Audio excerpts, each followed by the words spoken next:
Good evening. Welcome to the 2025 Fall Mountain Regional School District Deliberative Session. I'm Leroy Watson. I am your district moderator. Just a quick reminder for people who might not have been here before, the restrooms are at the back of the auditorium and there are also restrooms at the sides. But before we move forward, I would like you all to stand and join me in welcoming the Fall Mountain Regional High School Junior ROTC Wildcat Battalion Color Guard, who will present the colors and lead us in the Pledge of Allegiance.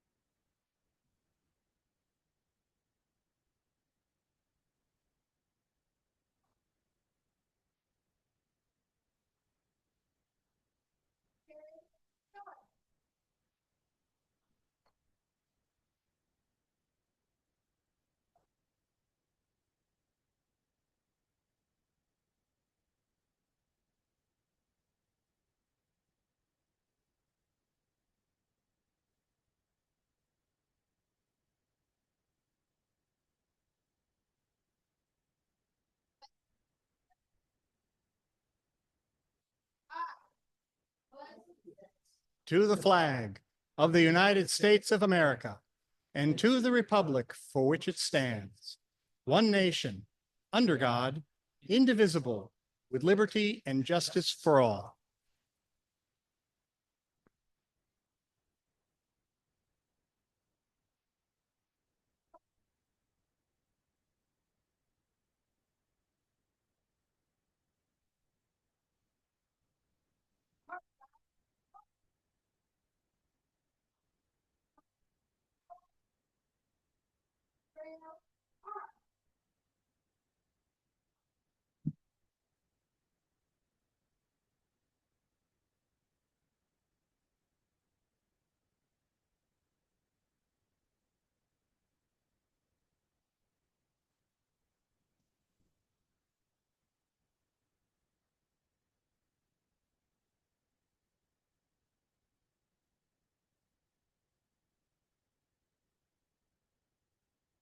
Please be seated.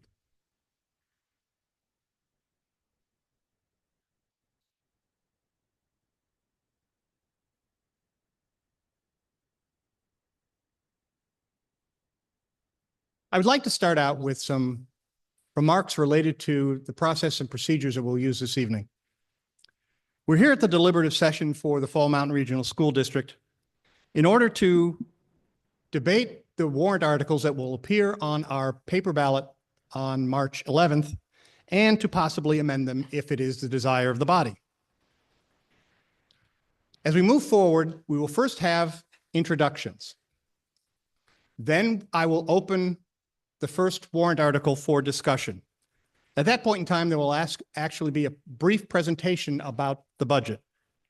And following that, I will open it for discussion and possible amendment. Now, if you want to speak, then please stand up. And if you are able, please come down to the front. We have 2 stations with microphones, as well as laptop computers there, so that you can make your presentations. Each presentation is limited to 3 minutes. However, if you have a substantive question to ask of either a member of the budget committee, the school board, or the administration, we will delay the time to allow you to get your answer before continuing. As we move forward, we may have an amendment on a particular article. When that happens, then your ability to speak gets started back in the queue. So if you have spoken on the main article, you don't get to speak again. But if an amendment comes up, then you have a chance to speak again with the same 3-minute limit that we have. Sorry.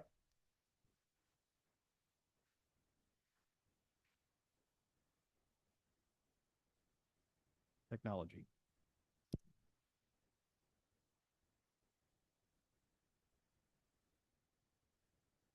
Remember, when you're speaking, you're talking to me, the moderator. We're not going to have side discussions or other stuff. I am very interested in what you have to say. So if you have somewhat of a apprehension about speaking, don't worry, just talk to me. I want to know what you have to say. And so we welcome your participation. Please speak clearly and concisely. And as I said before, if you have any questions, you can ask those, and we will suspend your time until such time as we can get an answer to that. Procedurally, those who are eligible to vote here this evening are registered voters of the Fall Mountain Regional School District 5 towns. The supervisors of the checklist have been located up front here. They can check you in if you haven't been checked in so far. Everybody who's checked in should have a voter card. The cards are color-coded by town because we do have warrant articles that are town-specific. And if we get to a situation where we have to vote on an amendment related to one of the town-specific warrant articles, then I will call only on the voters from that town to vote, and we'll know because you'll have the right color. So why don't we have the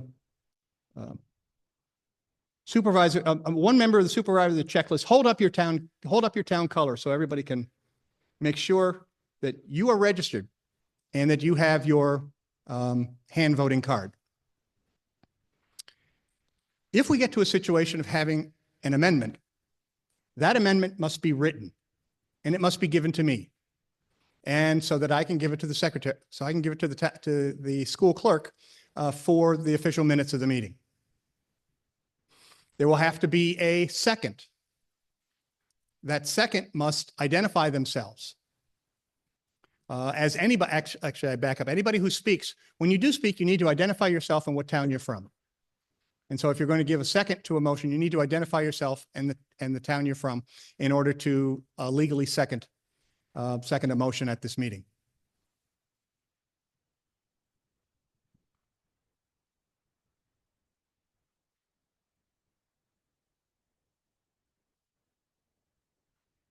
We're only going to have one possible amendment at a time before us on the floor.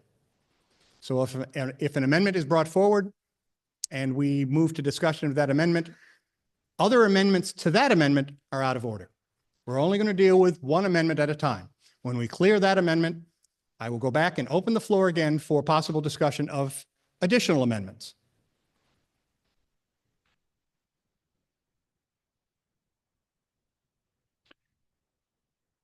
Primarily, we will be using the voting cards that I just explained to vote. If, however, somebody wants to have a paper ballot, then what am I doing? We got paper ballot? We got to come back? Okay. Then we have to come back down to the supervisors of the checklist so that you can get your paper ballot from your supervisor. We will then mark the ballots. We have ballot boxes over here, and we will take the time and I will call up who comes to deposit their ballots in the boxes by town so that we're not all rushing all at one time.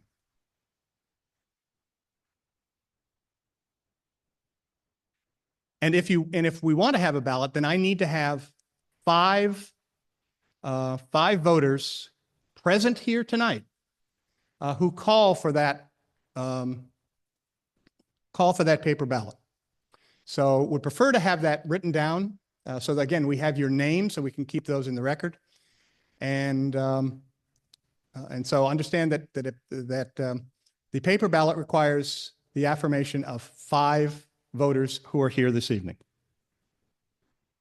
Another thing that I'd like to do related to participation is that over the past eight times that I've had the honor of being your moderator, I have opened the privilege of the floor to debate to residents of our 5 towns who do not actually vote yet because they're not of age. I think this is an educational institution. We're talking about education in our school district, and I think one of the best ways to educate somebody is to let them learn by doing. So if we have somebody here who is a resident of one of the 5 towns and not yet of voting age, I'm willing to extend to them the privilege of the debate as long as they are courteous and succinct. Finally, if you are not from the Fall Mountain Regional School District, you do not have the authority to speak, to vote, to make amendments, or anything else like that. I do open the opportunity, particularly for members of the school administration, to be able to answer questions and to contribute to the debate on areas that they have expertise on. But otherwise, this meeting is for the voters of the 5 towns of the Fall Mountain Regional School District. Are there any questions on the ground rules and the procedures we're going to use this evening? Hearing none, then first thing I'm going to do before I introduce for some opening statements, I'm going to ask our friends on the stage. We'll start over here with Misty to introduce themselves so that you know who your administrative and elected leaders are here this evening. Misty, would you start? Misty Bushy, District Clerk. Matthew Upton, District Attorney. Deborah Manso, Interim Superintendent. Lori Schmidt, Business Administrator. Alyssa Bascom, at-large school board member chair. Joel Levesque, school board member from Alstead. Kevin Keys, School Board Member from Langdon. Sarah Vogel, school board member from Ackworth.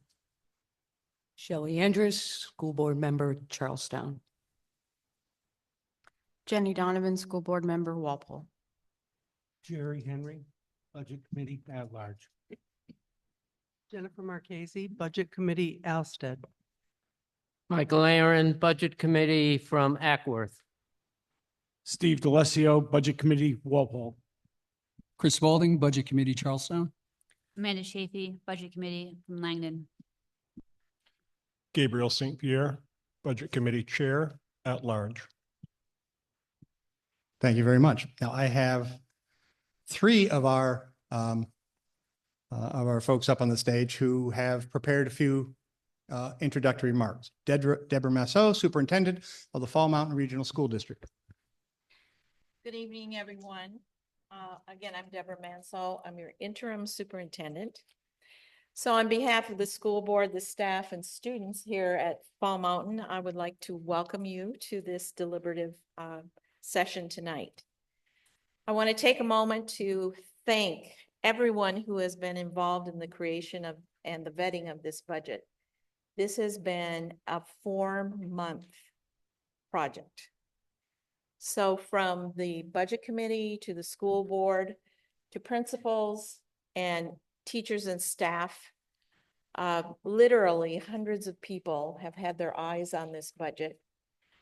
And I feel in working in school districts across New Hampshire and other parts of the country, this has been a very transparent and very laser-focused look at what our students' needs are. So again, I welcome you and thank you for coming tonight. Thank you. Alyssa Bascom is the chairman of the school board. Alyssa? Thank you. Hello, and welcome to this deliberative session. Each and every one of you who joined us in person or online in choosing to exercise the right to create a better community for all of us is appreciated. From my seat on the school board, I had an opportunity to watch this budget process unfold in a unique way this season.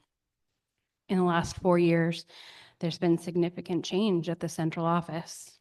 What may not be apparent is that the changes in personnel ushered in new processes and perspectives and an opportunity to move away from some tired and outdated practices that no longer served our district.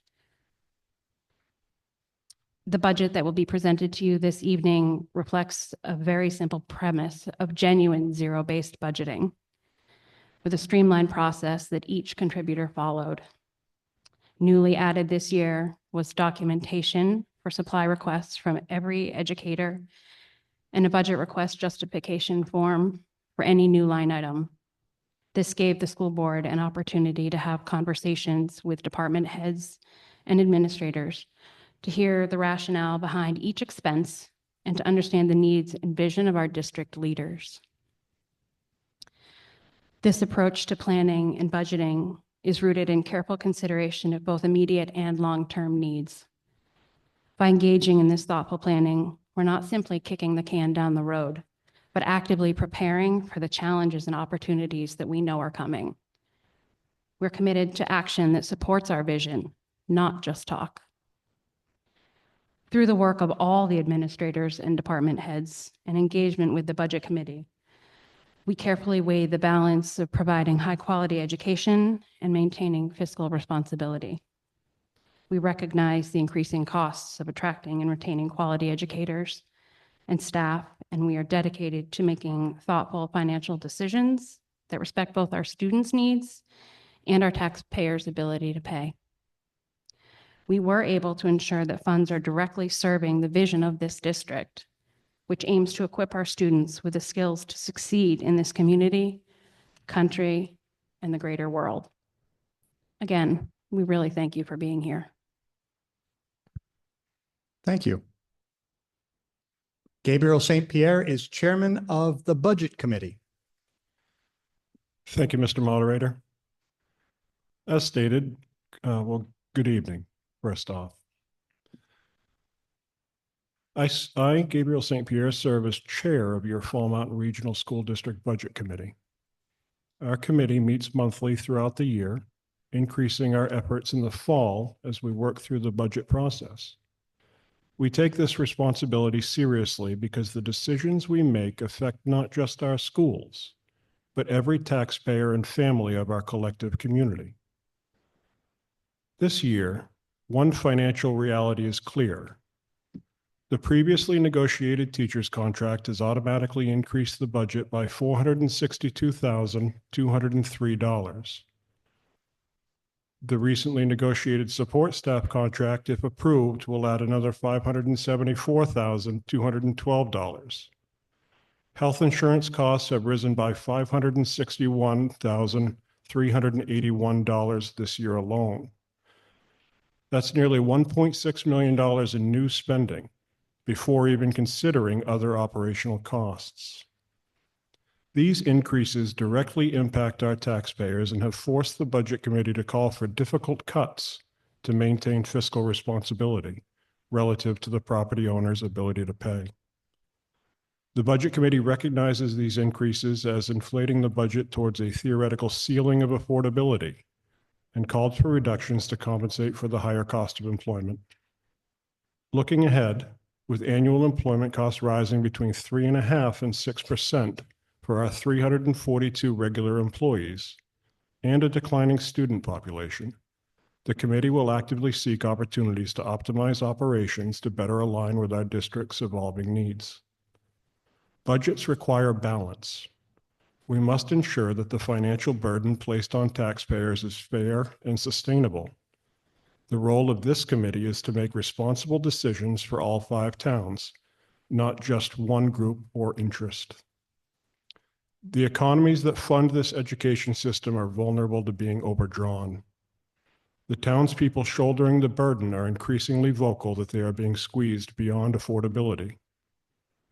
Personally, I feel we have to stop taking every last cent of disposable income from the people who can't afford to paint their houses, and not shame the average citizen's inability to comfortably afford the thousands of dollars increase in their property taxes over the past handful of years.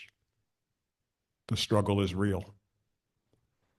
The Budget Committee has done its part to keep spending in check and balance the interests of the collaborative while maintaining the quality of our schools. Now, the decision moves to this deliberative body. Then the voters who, I hope, will have a clear choice between voting yes for a lower proposed budget and voting no for a higher default budget.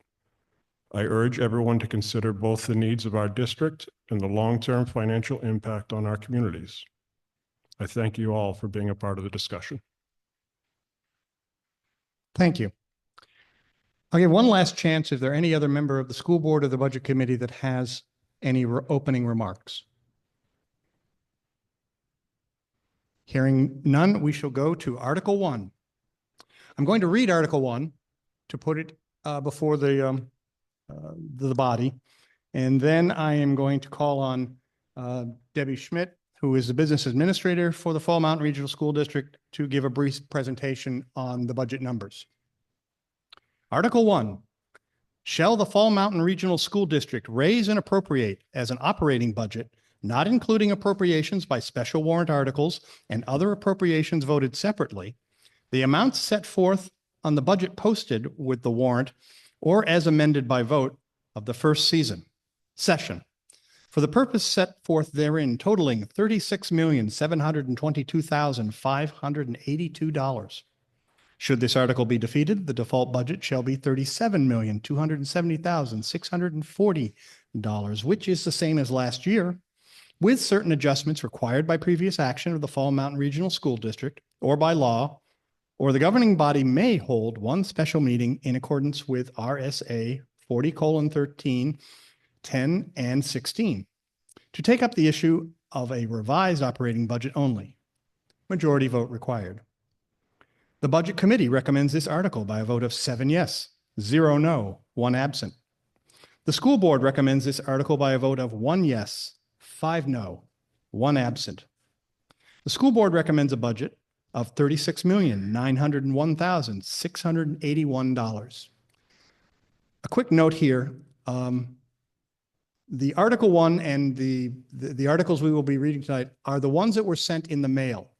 If any of you brought copies of the budget article or the warrant articles that were discussed at the public meeting several weeks ago, that's not the document we're working from, and that's not the language that will appear on the ballot.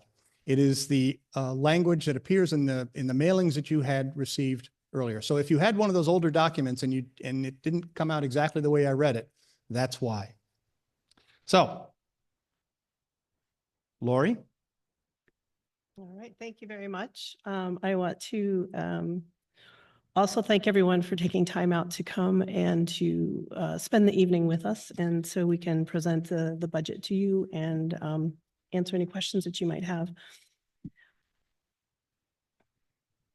All right, so I want to start the presentation with just a reminder of our mission and vision statement. It is student-centric, as you would expect it to be, being an educational institution. So our goal is we want productive students walking out of these doors when they're done. And this is really at the foundation of our day-to-day activities and as we presented this budget or prepared this budget. All right, so this is just a brief bullet of the budget process. As Alyssa mentioned, it was really a zero-based process. And we reviewed staff and there were meetings throughout the course of the last 4 or 5 months. I'd like to invite Kevin Hicks to come up and actually speak to the process as an administrator.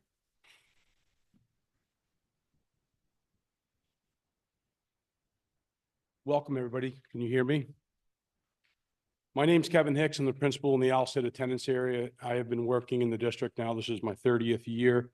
And the term zero-based budgeting has been tossed around for quite some time. I'm going to try to explain to you in layman's terms what that actually looked like from our perspective, from the bottom grassroots up. Most of these administrators are very familiar with this method, but this year we were more strategic and more collaborative with each other at 18 meetings regarding the budget. As I began my first year last year as an administrator, this was an important aspect of budgeting that I really needed to learn. This year's budget process has been much different for me.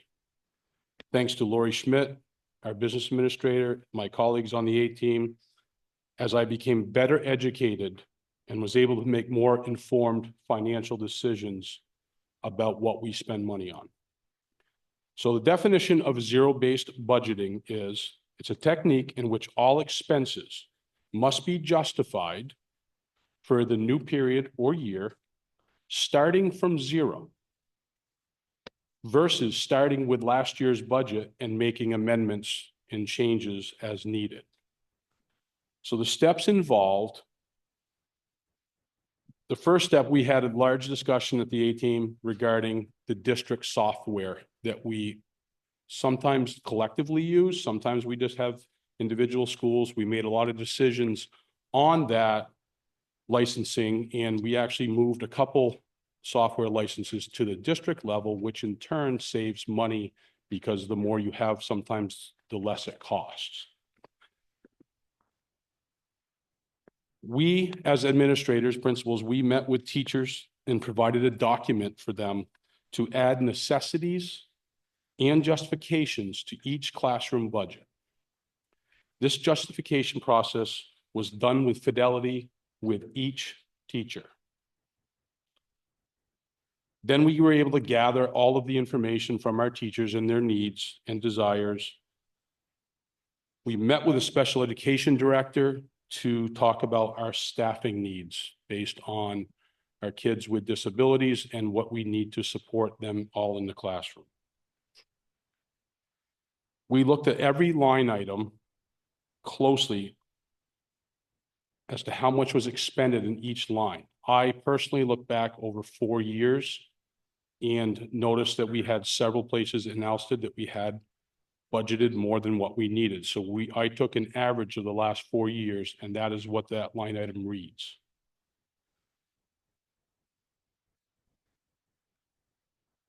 As it is reflected in the 25-26 budget. Then we, as principals, met with the business administrator and the superintendent. This is a very long, thorough process that took about 1 to 2 hours that was necessary for us to be able to justify the needs in our classrooms.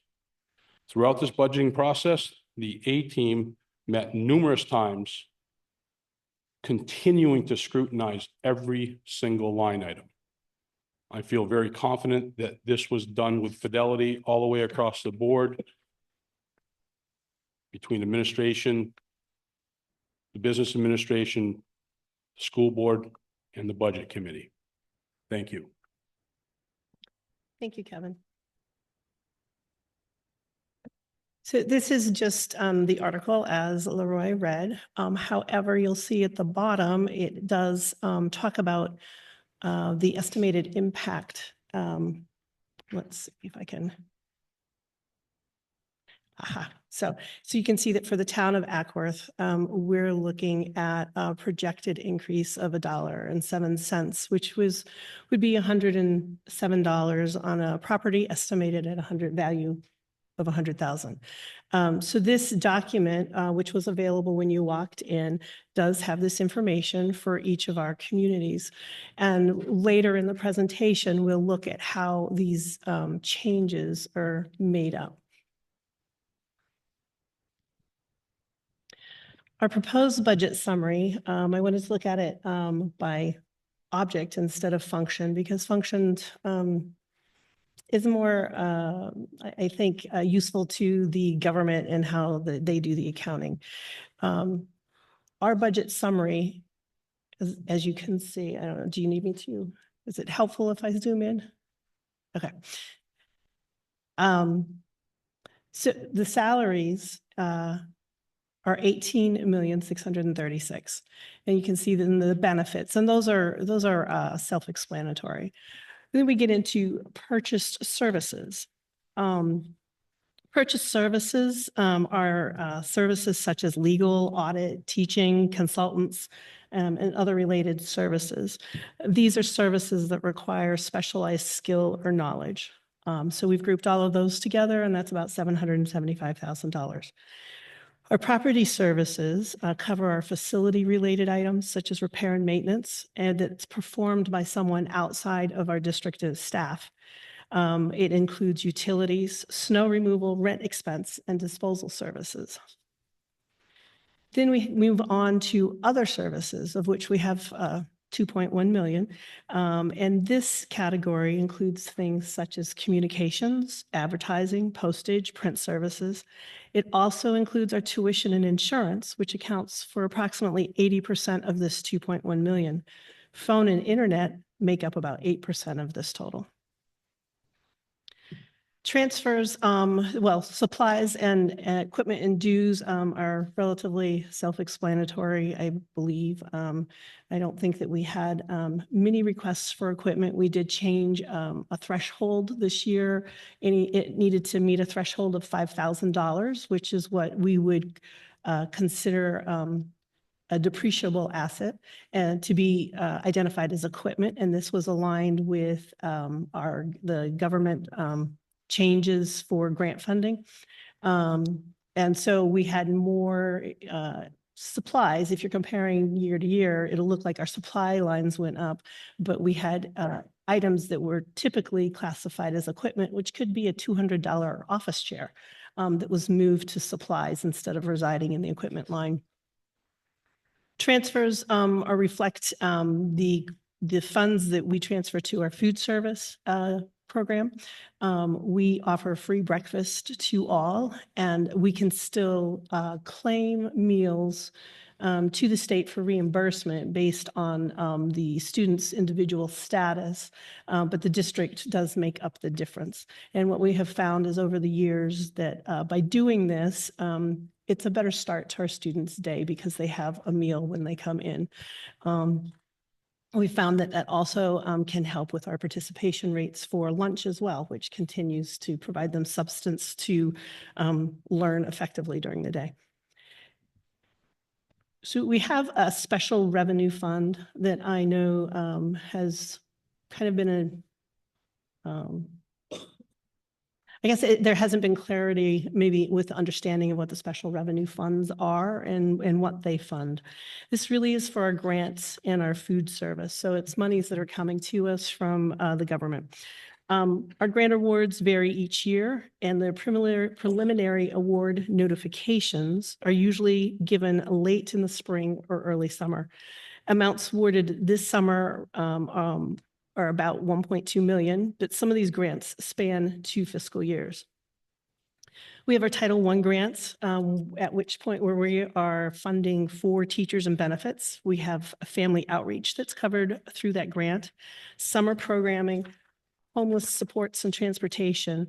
And then we have a set aside that we're required to make available to private schools within our district. We have Title II grants, which support professional development and mentoring activities. We have a Title IV grant, which provides funds to use for a well-rounded educational opportunity, such as summer or after-school programming or off-site courses.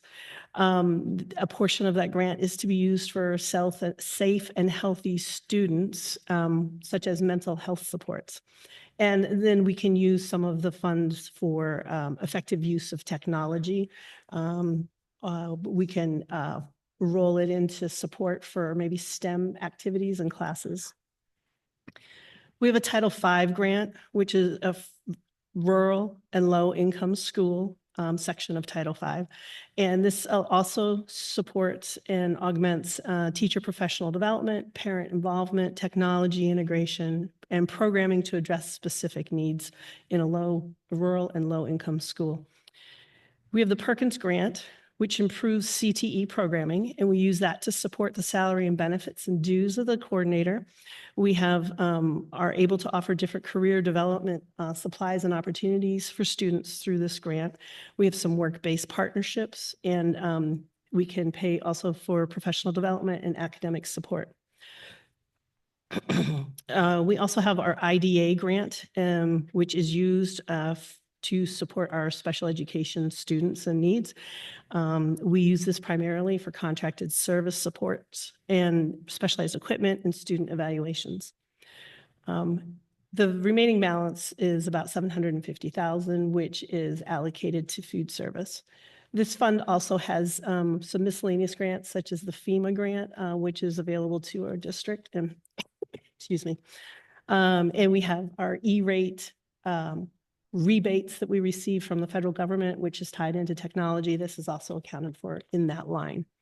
So when we sum all of those, we're looking at our operating budget of $36,722,582.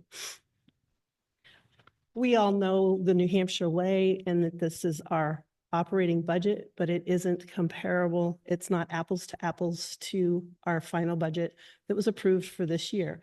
And that's because we have special warrant articles that we'll discuss later. And if those are passed, they increase the budget, but they also increase the revenue to offset that cost. So at a later slide, we will look at a truly comparative number. This is just a pie chart showing those different categories. You can see that our salaries and benefits are approximately 82% of our budget.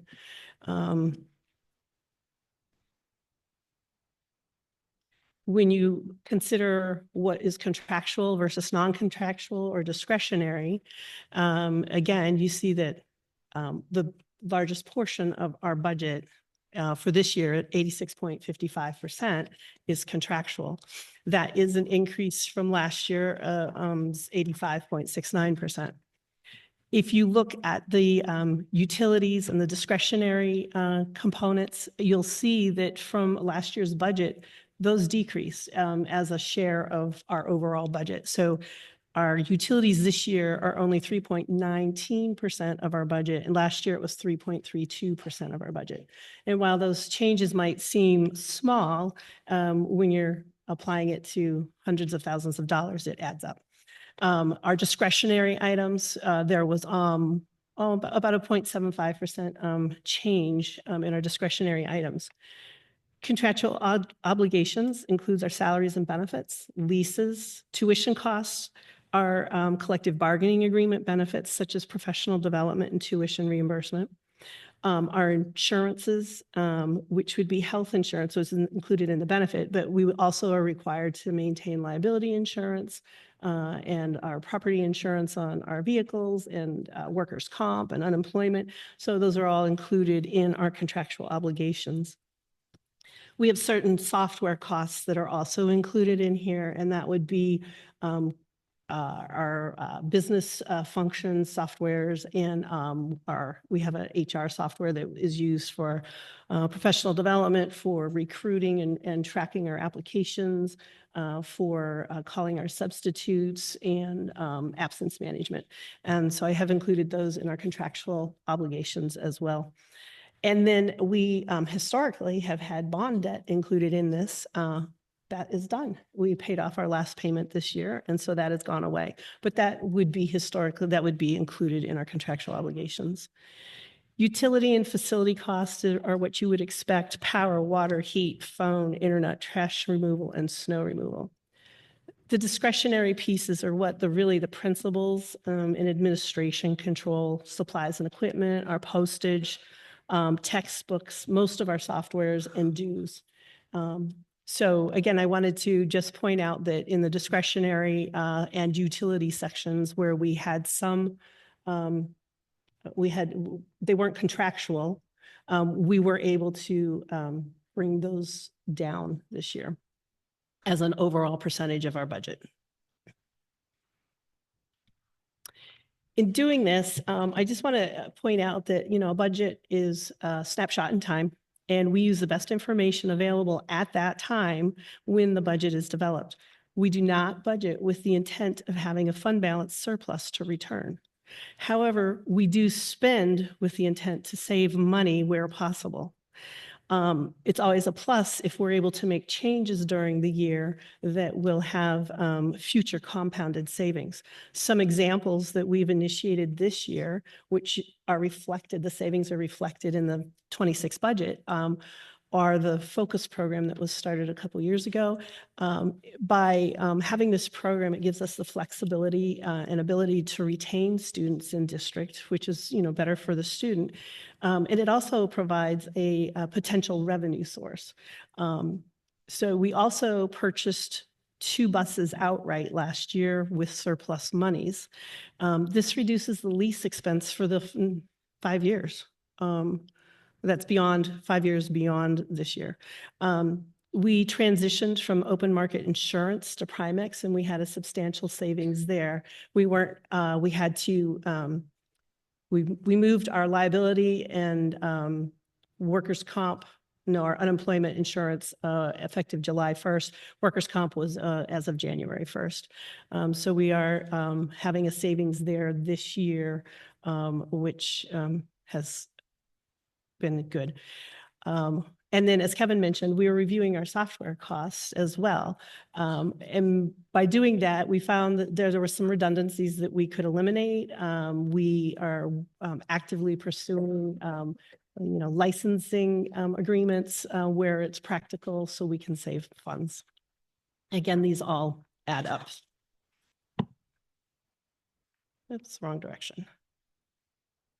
All right, here's the 5-year budget comparison. And this is where you can see that I have the special warrant articles are in red because we have $1.2 million worth of special warrant articles proposed this year that are in Articles 2 through 10, that when you add those to the operating budget that we've been discussing and have proposed, it brings us to a total budget of $37,959,032 or $32, sorry. When you compare that to last year, the difference is $574,755, which is a 1.53% increase. And we'll have offsetting revenue for most of those items. The $574,000 is almost equal to the dollar to the support staff contract that we have proposed and you'll see discussed in warrant Article 2. So we were tasked with trying to present a budget that really would facilitate the passing of this article because we want this, we need this for our staff. And I feel that this reflects that we understood the task and did it, performed. Okay,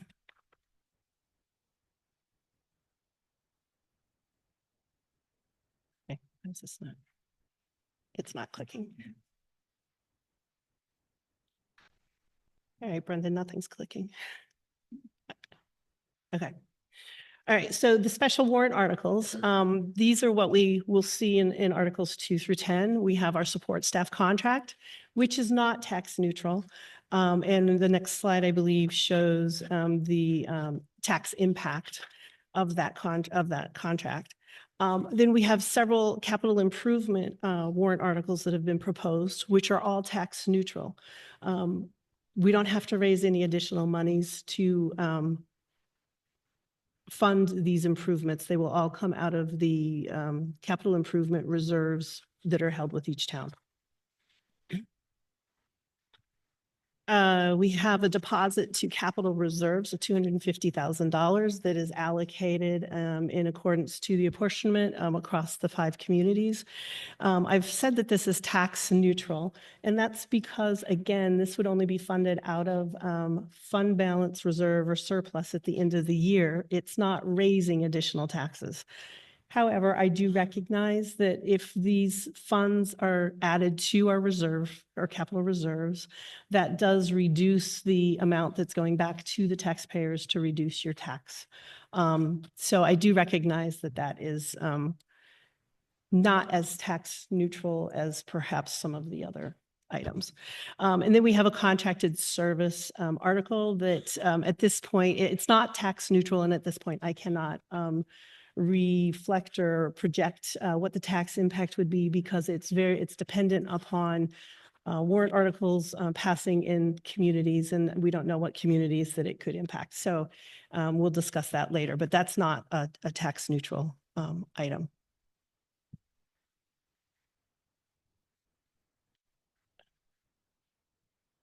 Okay. So the support staff contract has the tax impact to each community. I've calculated this projection based on our current employee assignments. So, if those assignments change, when tax rates are set next year, the impact would change by community. And again, as I said, I'm not able to estimate the tax impact for Article 10 at this time. All right, so our budget drivers really are, the big one is the reduction of revenue. We have health insurance rate increase of 10.5%. We have the third year of the teacher contract. We had a change in out-of-district tuition, and we eliminated some positions based on student changes. These positions were primarily unfilled positions or transfers within the district. So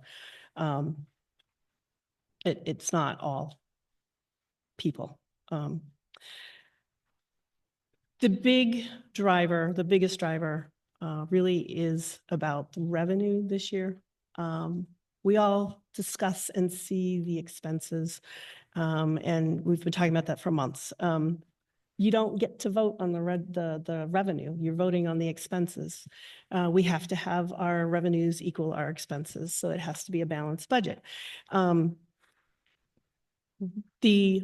A portion of this 1.7 million is really our offsetting revenue for the special warrant articles, because when a warrant article passes, the expenses increase, the revenue also increases, which then in turn reduces the assessment to the town.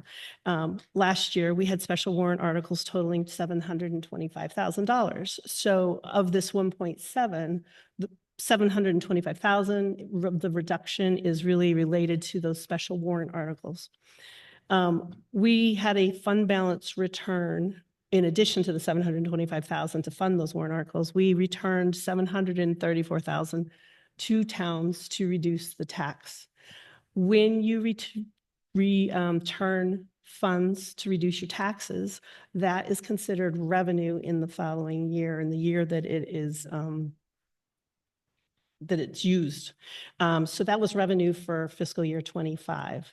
So when I'm comparing 26 to 25, again, we do not budget with the intent to have a surplus. So we don't include a surplus return in our revenue source. So we're looking at 1.4 million that of the 1.7 was really from those two revenue sources. The other big changes is that Medicaid funding is really tightening up. It's becoming more difficult to obtain. So we've reduced the projected amount by $145,000. We reduced our special education aid by $131,000, and tuition from other districts by $75,000. In September, we'll have an opportunity to report to the state if we anticipate any changes to these numbers. So if we think our revenue is increasing, that will be factored in when your tax rate is set. Let's see. The district revenue is allocated by town based on your average daily membership in residence, which is the average number of students in a district that are New Hampshire residents and are being educated at the district's expense. So there was a district-wide decrease in ADMR by 5.97 students. And so this has an impact on the adequacy aid that we're going to receive. What does the ADMR include? It includes students in grades K through 12, students in public academies, students in out-of-district placements, and students in charter conversion schools approved by their district. It does not include students in chartered public schools. All right, so now I would like to move through slides based on communities. So you can see for Ackworth, we had a decrease of revenue by 67%, and our expenses also decreased by 1.34%. A common question that I've been hearing this year is the expenses are going down. How can our taxes possibly be going up? So I have this analysis, again, by community, where we start with our prior year tax rate. You can see that the return of the fund balance for the taxes that were just set was a benefit of 43 cents. And so that's gone. So that's an increase to your projected tax rate. The other revenues that we've talked about, there is a change that's 51 cents. We have our adequacy aid. There was a decrease in adequacy aid. There was an increase in SWEPT. So then that is reducing your tax obligation because you have more income coming in. And then there's the change of the expenses. So you can see that of the tax rate and tax impact projected for this year, the reduction in expenses is reflected there, but it's not, it pales compared to the reduction in revenues.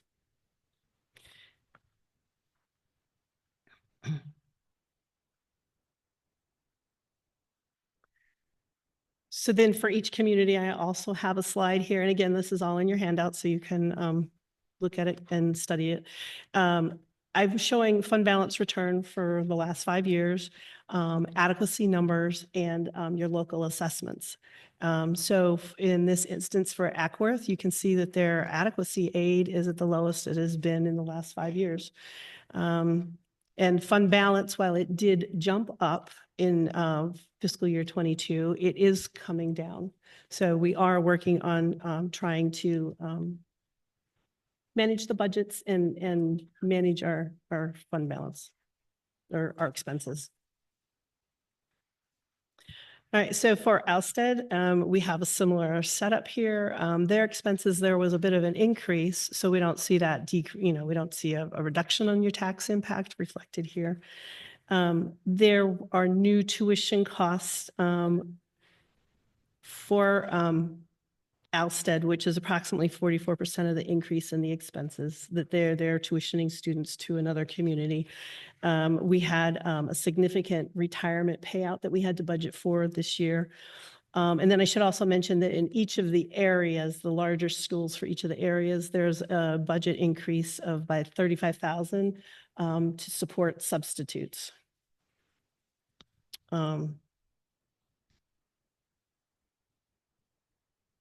again, we look at our fund balance and adequacy aid and our local assessment. So for Alstead, the adequacy aid isn't at its lowest point in the last 5 years, but it's certainly not at its highest either. For Charlestown, when we look at Charlestown, we have the bond that was paid off. So that was $100,000 worth of expenses that went away. It was a reduction. But that also means that there was the corresponding building aid revenue of $57,000 that disappeared. Charlestown was unique this year in that it has an increase in adequacy aid as well as an increase in SWEPT. And so that's benefiting their tax impact.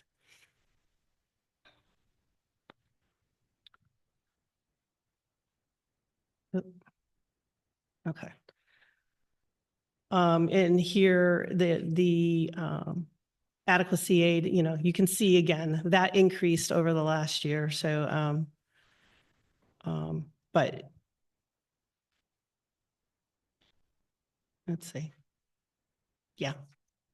The same concept about the fund balance applies across the board as well as adequacy and the assessments.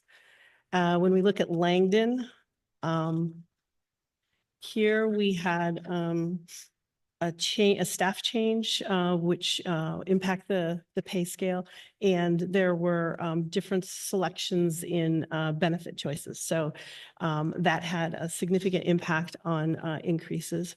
And then we also have fewer students attending the Alstead schools, so that drives the tuition rate up. And Langdon and Ackworth, actually, they both tuition most of their students to Alstead, and so that's reflected in their budgets as well.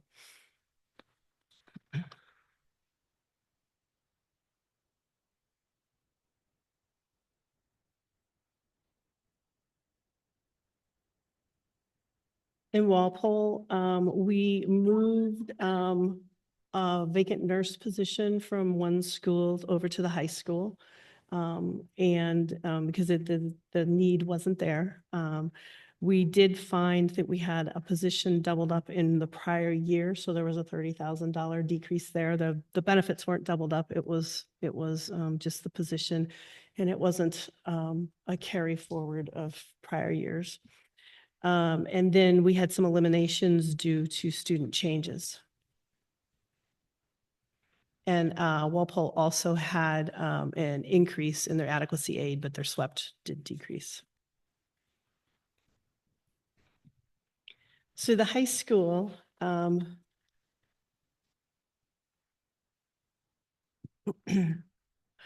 to point out that the ADM that's reflected here for the high school is not based on residency, it's based on attendance. And that's just, you look at days and half-day increments and, you know, how many days were you absent, how many days did you attend? And that is what is used to calculate and determine the ADM for the high school. The revenues that decreased were the allocated revenues, and the tuition is 75,000 would be high school tuition that we had decreased that budget. But the other revenues that are allocated across the board based on our apportionment schedules, that's what's impacting the revenue decrease here. We also had some retirement payouts that ended this year, which helped decrease our expenses. And in each of these communities, the prior year capital improvements were expenses for the 25 budget. They're no longer included in the 26 budget. So those factor also into the decreases. All right, so the default calculation is higher than our proposed budget. And this is a function of the work that we've done with the budget and trying to really carefully manage the positions and such. So I just wanted to stress that the default calculation exceeds the proposed budget by 548,000. So a yes vote provides a budget of 36,722,582. But if you vote no, it's the default budget, which is the 37,276,40, which is higher than the proposed budget. And this is the reverse of what we typically see. So I just wanted to stress that.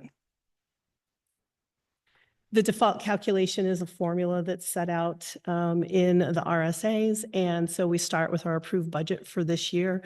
Then we have reductions, additions, and that brings us to our total of the 37 million.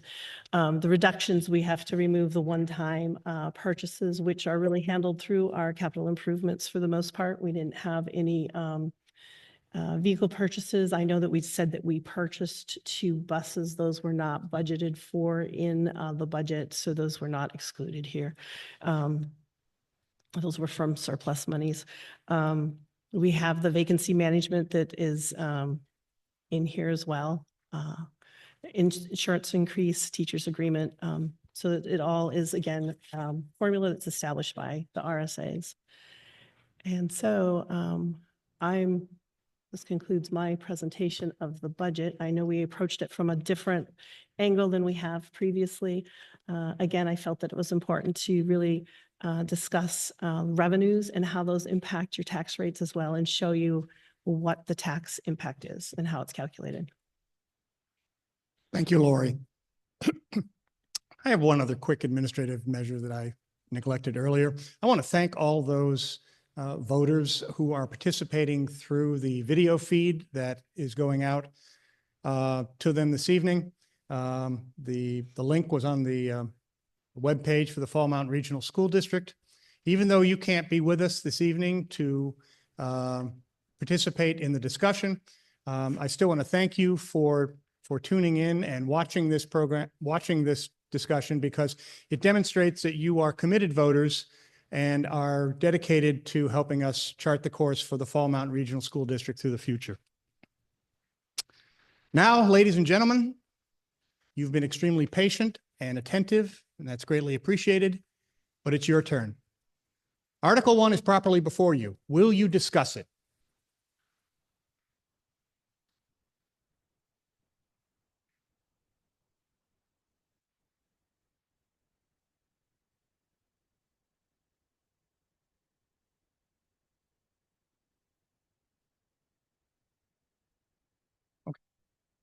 Please. No, come on. Please. I guess I'm a bit confused. So you have your business administrator and your superintendent supporting, from what they're saying, sounds like they're supporting the budget, but the school board doesn't. So is there a disconnect there as well?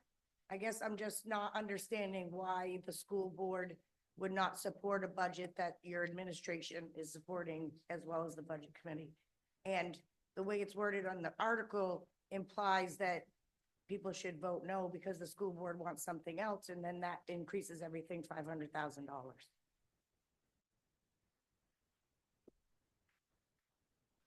Thanks for the question. I appreciate that it looks a little bit confusing. And just to give a little background on why that is, there were several versions of the budget that came before the school board. And the budget committee worked really, really hard. At the end of the process, they left a joint meeting and had a separate meeting where they decided that they wanted to cut an additional $179,000 from the third version that we had seen and all worked on together. Their reasoning was sound. That was fine. But the school board came together to support the 3 rounds of cuts that our administrators made. We thought they put a lot of time and effort into that third version, and that third version totaled $36,901,681, and our vote was in support of the hard work that they did.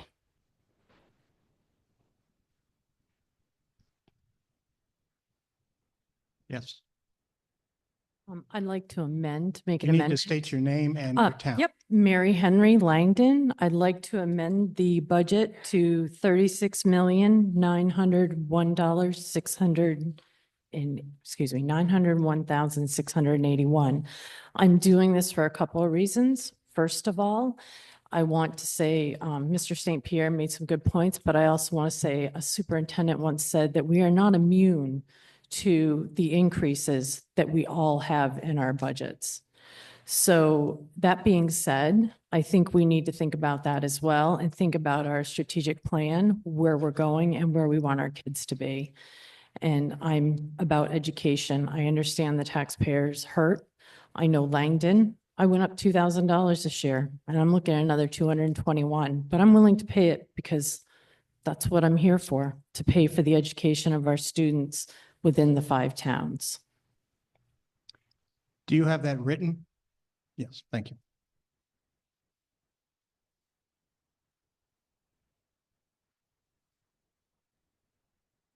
Is there a second to the amendment?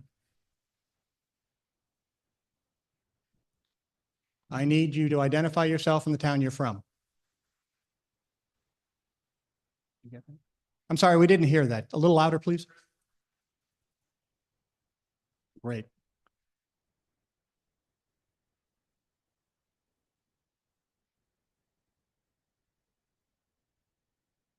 Okay, it has been properly moved and seconded to amend Article 1 so that the proposed set budget would be $36,901,681. The amendment is properly before you. Will you discuss it?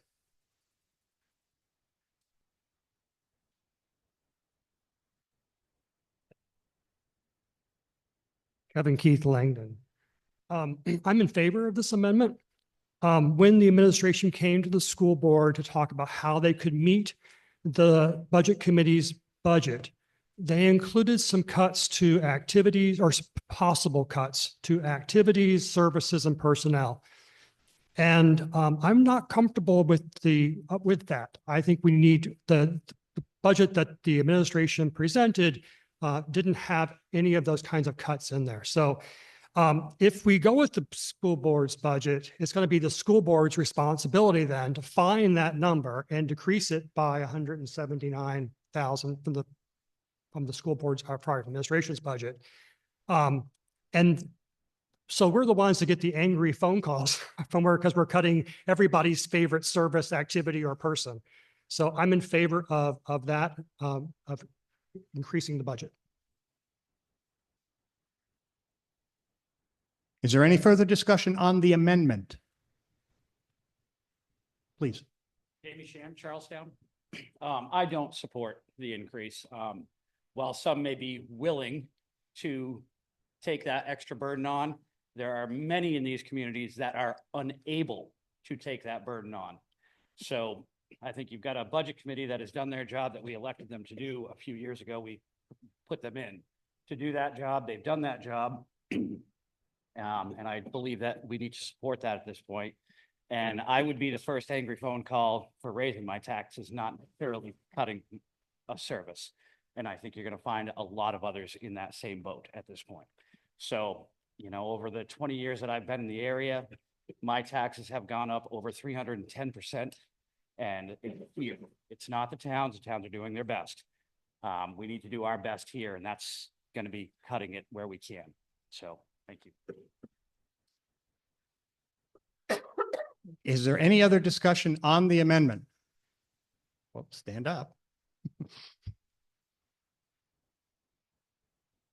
Just want to make Yeah, one more again, we gotta go comment. with- Mary Henry Langdon. Thank I'd you. like to make one more comment. Contact your state representatives because we need to fix our problem in the state on funding education. The actual districts themselves are not the place to make those cuts. We need the money. So I don't know what else to say other than we need to look at how we spend our money in our state. That's the last thing I have.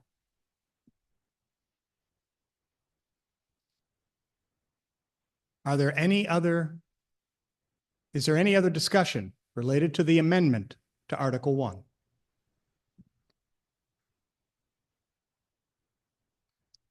Seeing none, I'm going to call for a vote, and we're going to use the hand cards.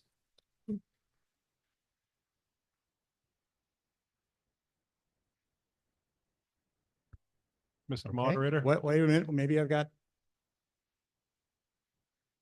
Mr. Moderator, yes, sir. if I may ask for time for people who have not registered yet now to do so. Fair enough. If you have not had a chance to register so that you can vote and get your hand card so that we can recognize your vote, please come do that right now. And I'll give us a few minutes in order to get to that. Thank you.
Have all registered voters who wish to vote at this deliberative session, have you signed in and gotten your voter cards?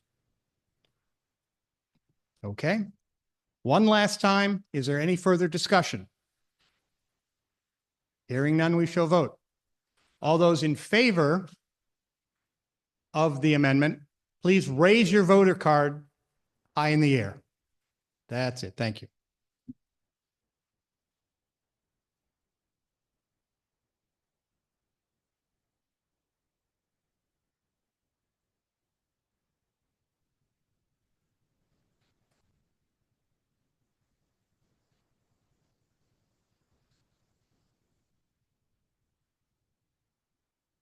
Down hands, please. Those opposed to the amendment, please raise your voter cards high in the air.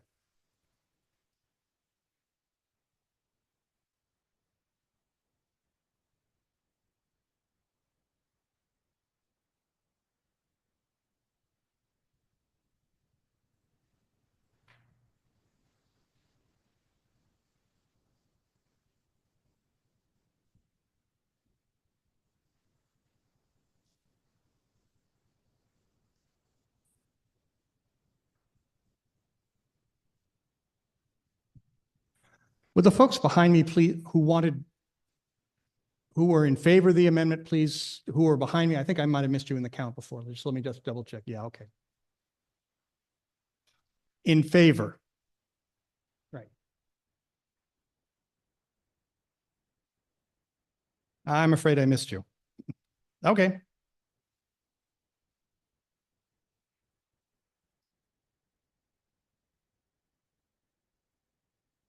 Okay, let's try it again. All those in favor of the amendment as proposed, please raise your voter cards. I'll start with you again.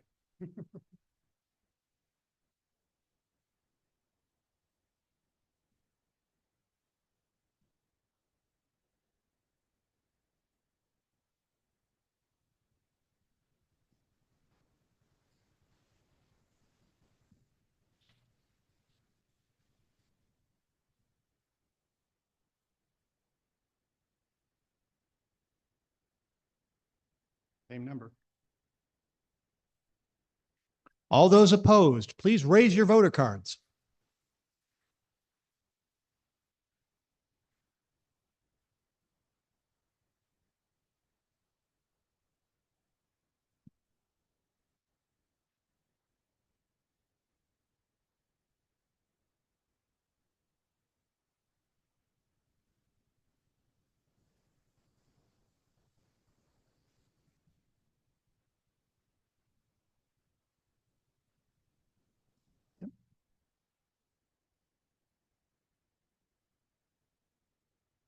Hear the result of your vote. Those in favor, 64. Those opposed, 53.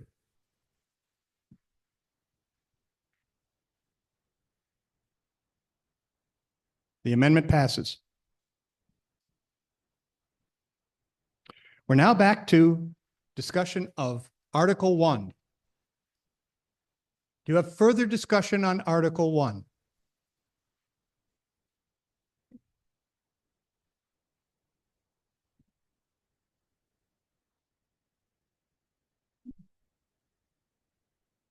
Garrett Neal, Charlestown. Motion for ballot count. Excuse me? Motion for ballot count on what we just voted on. We did hold it up. We did. Ballot. You want a ballot? I need 5 voters present here to come up and ask for that. Here's one.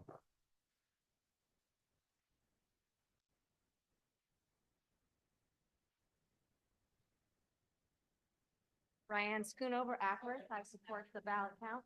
Okay. Shelley Andrews, Charlestown. I support ballot count.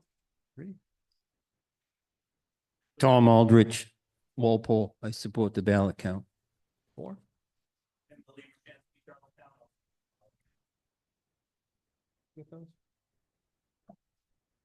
Okay, we have a request for the paper ballot. In order to conduct the paper ballot, we need to come down and get the ballots from the supervisors of election. Right. You will have to show your card so that we know that you have already registered.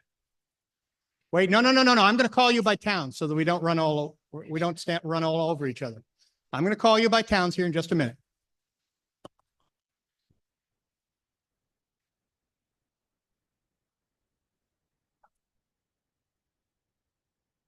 The paper ballot has 6 possible ballots with it. We are going to use D as in David. D as in David. All right, would the voters from Charlestown and Langdon please come down?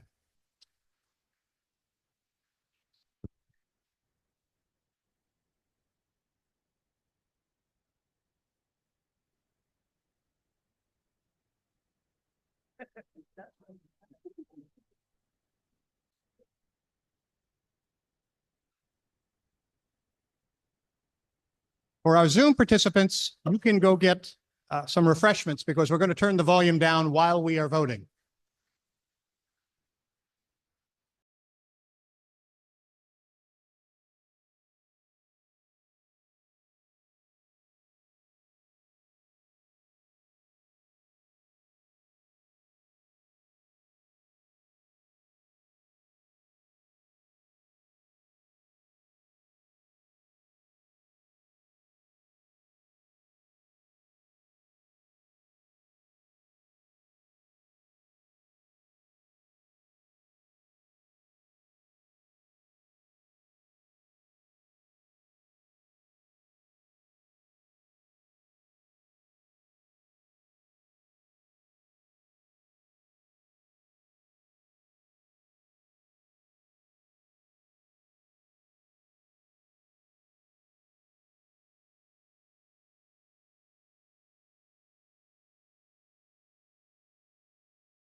Right here.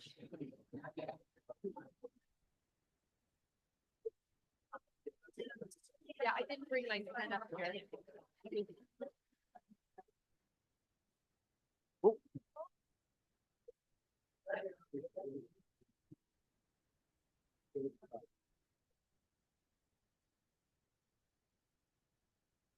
Lisa?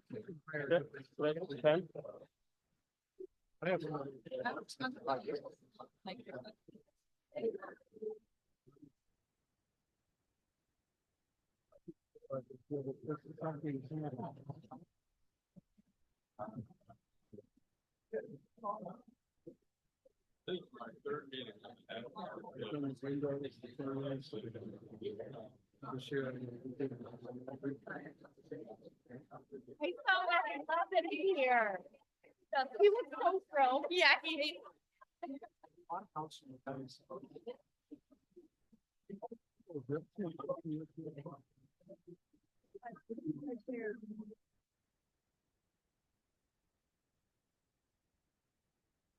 We ripping.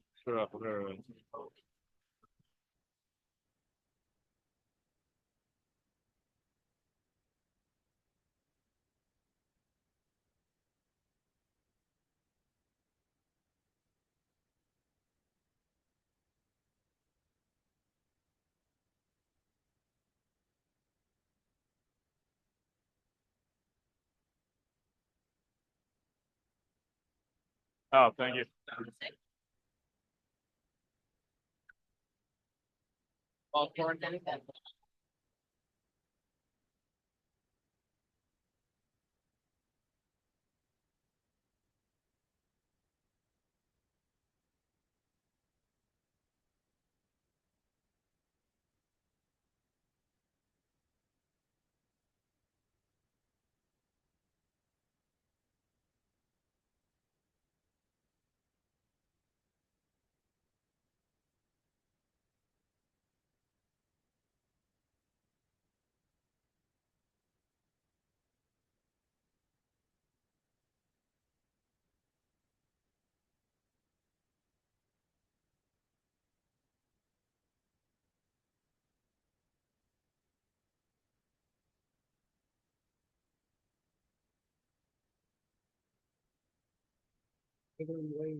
Have all voted who want to? Have all eligible voters voted who want to? If so, then I declare the ballot closed, and I'm going to deputize and ask several of the members of the checklist supervisors to assist with the count.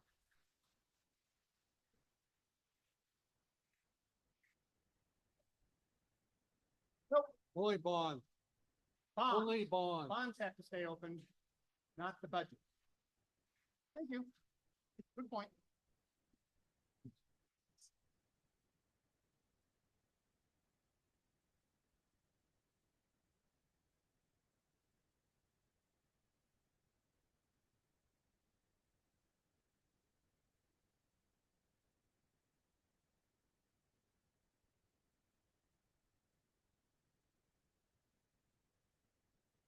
Oh.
That didn't help.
May I have your attention, please? Here's the result of your ballot. In favor of the amendment, 66, opposed, 58. The amendment passes.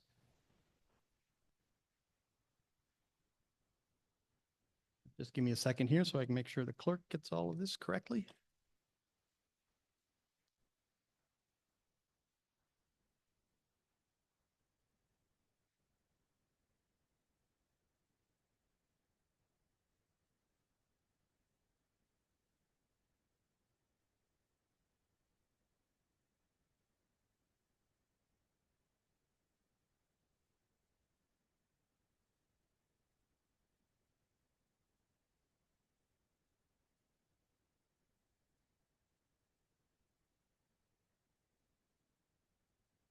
Article 1 is amended, is properly before you. Will you continue to discuss it?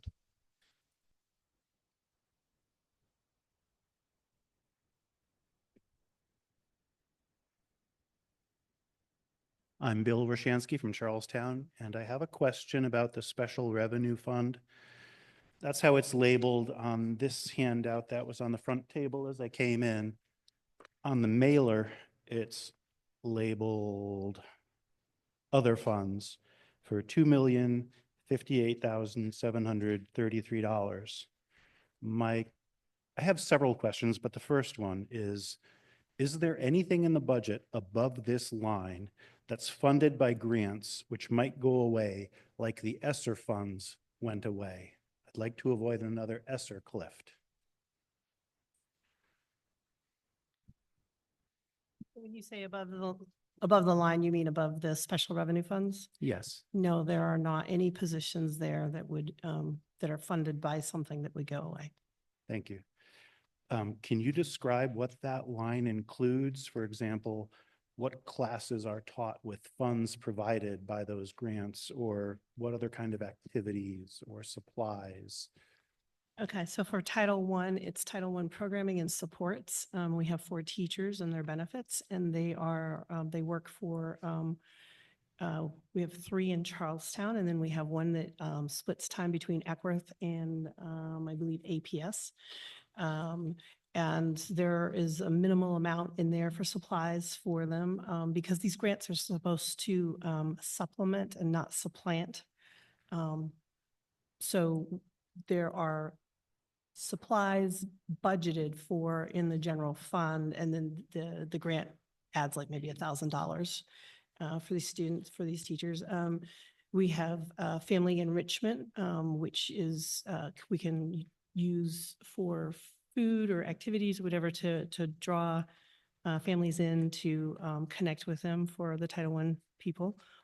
That grant money can be used for that. Trying to think. So again, we have a set aside for McKinney-Vento, the homeless transportation and homeless supports. That's title. Cut Excuse you me? off there?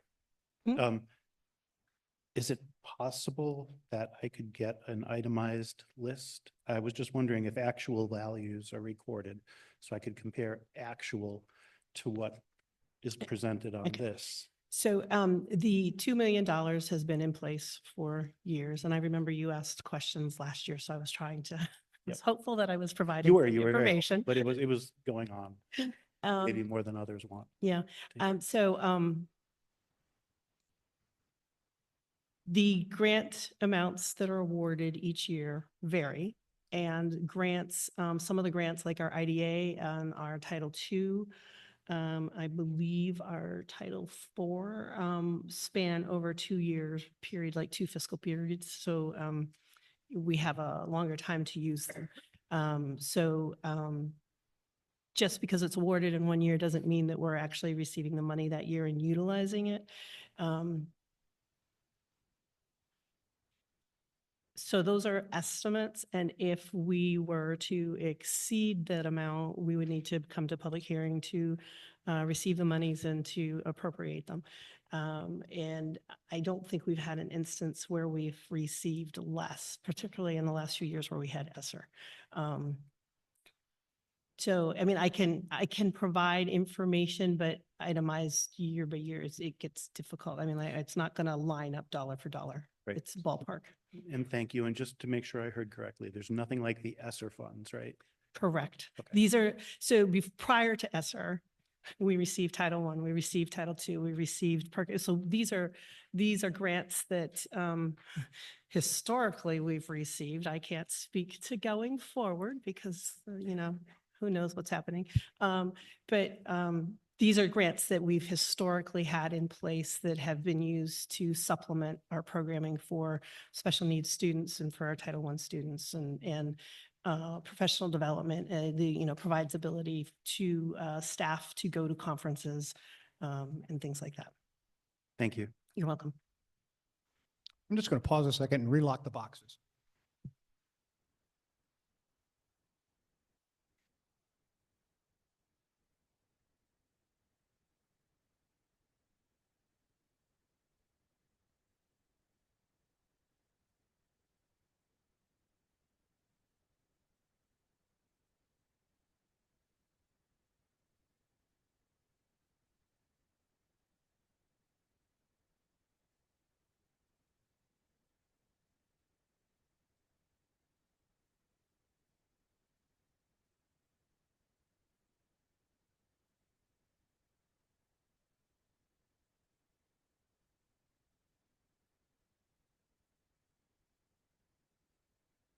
Okay, ballot boxes are secure. Article 1 is amended, is still before you. Will you continue to discuss it?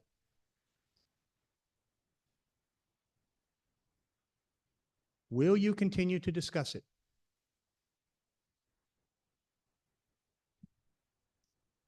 Seeing no further discussion, I'm about to close discussion on Article 1. Article 1 is closed, and I order it printed to the ballot as amended. Article 2. Mr. Moderator, Yes. I move to restrict consideration of Article 1. Like everybody else, tell us who you are so that the. My apologies. Alyssa Bascom, Charlestown. Yes. I move to restrict, reconsideration of Article 1. Is there a second? Is there a second to the motion to restrict reconsideration of Article 1?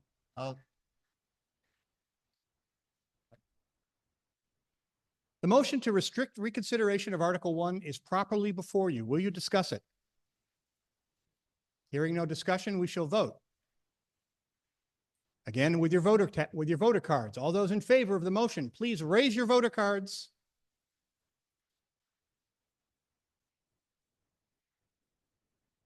Down hands. Those opposed to the motion. The motion passes and still passes, and future reconsideration of Article 1 is restricted. Thank you very much. Article 2. Shall the Fall Mountain Regional School District vote to approve the cost items included in the collective bargaining agreement reached between the Fall Mountain Regional School Board and the Fall Mountain Educational Support Staff Association, which calls for the following increases in wages and benefits at current staffing levels. Year 25-26 contract, estimated increase 574,212. 2006 to 2007 contract, estimated increase 269,232. Year 2027 to 28 contract, estimated increase 264,703. And further to raise and appropriate the sum of $574,212 for the 2025 to 26 fiscal year, such a sum representing the additional costs attributable to the increase in wages and benefits required by the new agreement over those that would have been paid at current staffing levels in accordance with the most recent collective bargaining agreement. Note in parens, health and dental care premium increases are included in the main budget proposal in parens. The school board recommends this article by a vote of 6 yes, 0 no, 1 absent. The Budget Committee recommends this article by a vote of 7 yes, 0 no, 1 absent. Need to note that we cannot amend this article here at our deliberative session, but we can have a discussion. Now, do we have any presentation on this that somebody wants to make before I open it? Okay. My name is Joe Levesque. I was on the I'm from Alstead, representing Alstead, but I was on the negotiation committee for this agreement. We worked on the initial agreement, and then we were delayed for a while waiting for the numbers to come in on what the health benefits were going to cost us, because we didn't want to. We needed to know what the health increase was before we could move forward. But once we got that information, negotiations, we went down and we negotiated what I think was a fair deal.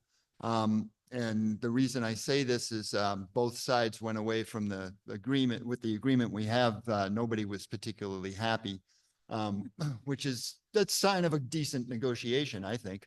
But all in all, we worked hard on this, and we tried very hard. And the increase in health insurance was a real problem, but we survived it, and we got it done. And I'm happy with this agreement. I'm not all that happy with it, but I think that it's a fair and honest agreement, and we worked hard to get here. Thank you very much. Article 2 is properly before you. Will you discuss it? Will you discuss Article 2? Hearing no discussion, I'm about to close discussion on Article 2. Article 2 is now closed, and I order it printed to the ballot. Article 3. Okay. Shall the Alstead voters vote to appropriate $40,000 for capital improvements to the Alstead Elementary for asbestos abatement and Vilas Middle School to install a mini split and enlarge the music room, with said funds to come from the Alstead Schools Capital Reserve Fund? The school board recommends this article by a vote of 6 yes, 0 no, 1 absent. The Budget Committee recommends this article by a vote of 5 yes, 0 no, 2 abstain, and 1 absent. Article 3 is properly before you. Will you discuss it? And again, I will note this is specific for Alstead voters related to voting, though the discussion is open to anybody here at the deliberative meeting.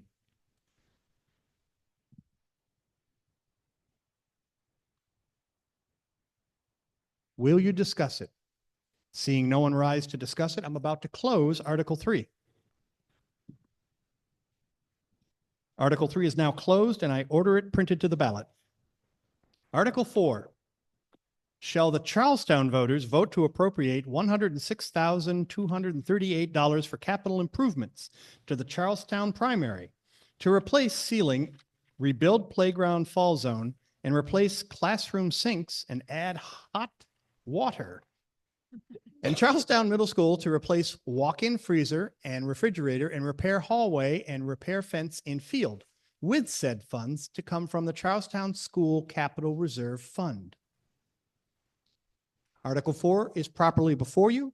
Again, as before, this is a Charlestown specific, so if it comes to an amendment, only Charlestown voters will be eligible to vote, but anybody may comment.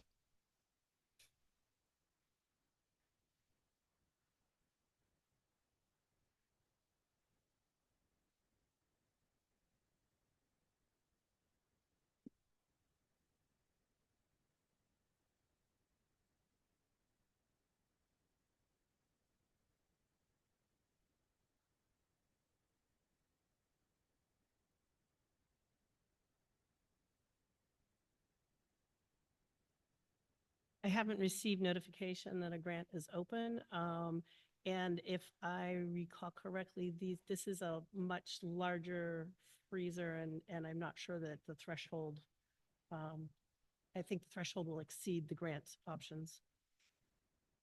But I will look into it once it's open. I will tell you, I did reach out to the state about it myself for my school district. And it hasn't come out, but it typically comes out February or March. And I can also let you know if I hear back on that as well. Thank you.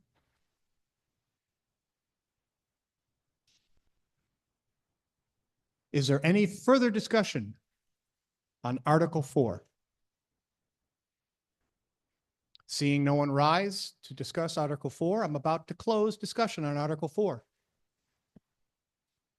I hereby close discussion on Article 4 and order it printed to the ballot. Article 5. Shall the Walpole voters vote to appropriate $112,000 for capital improvements to the Walpole primary schools to abate asbestos in 4 classrooms and to replace vinyl siding, with said funds to come from the Walpole Schools Capital Reserve Fund? The school board recommends this article by a vote of 6 yes, 0 no, 1 absent. The Budget Committee recommends this article by a vote of 6 yes, 0 no, 1 absent, 1 abstain. Article 5 is properly before you. Will you discuss it?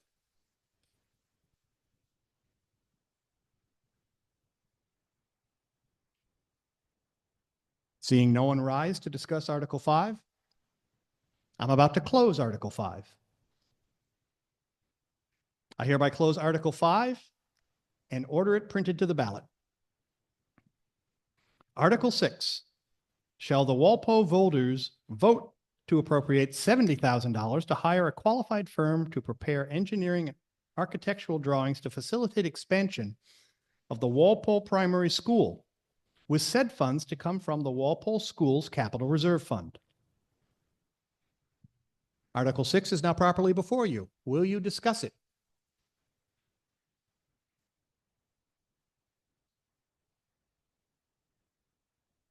West Vickers, Walpole. I am all in favor of consolidation and the efficiencies that this would bring in eventually closing the North Walpole School, although I have some concerns. Number one, our current building, we have some open classroom space, and we do, as many are aware, have a warrant.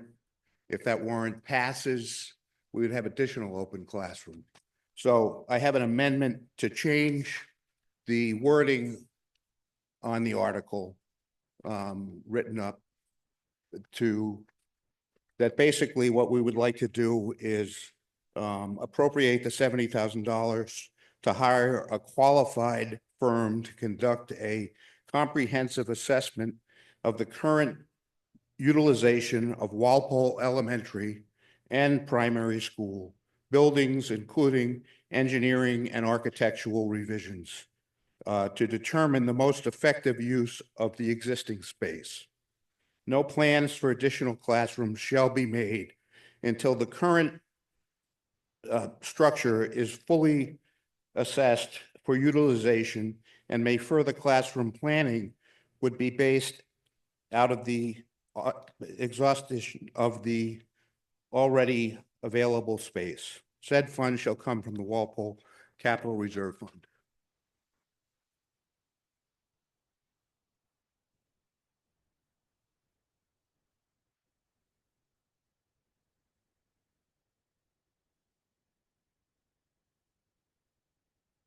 Is there a voter from Walpole who will second this amendment? Name? Sorry. Thank you. Okay, it has been moved and seconded that Article 6 shall be amended to read, shall the Walpole voters vote to appropriate $70,000 to hire a qualified firm to conduct a comprehensive assessment of the current utilization of the Walpole Elementary and Primary School buildings, including engineering and architectural reviews, to determine the most efficient use of existing space. No plans for additional classrooms shall be made until the current structure is fully assessed for utilization, and any future classroom planning would be based off the exhaustion of the already available space. Said funds shall come from the Walpole Schools Capital Reserve Fund. Give me a second.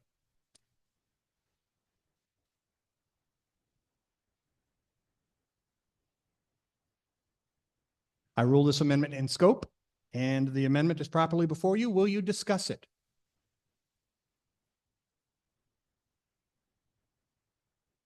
Will you discuss the amendment? Seeing no one rise to discuss the amendment, I'm about to call for a vote. This vote will be for Walpole voters only.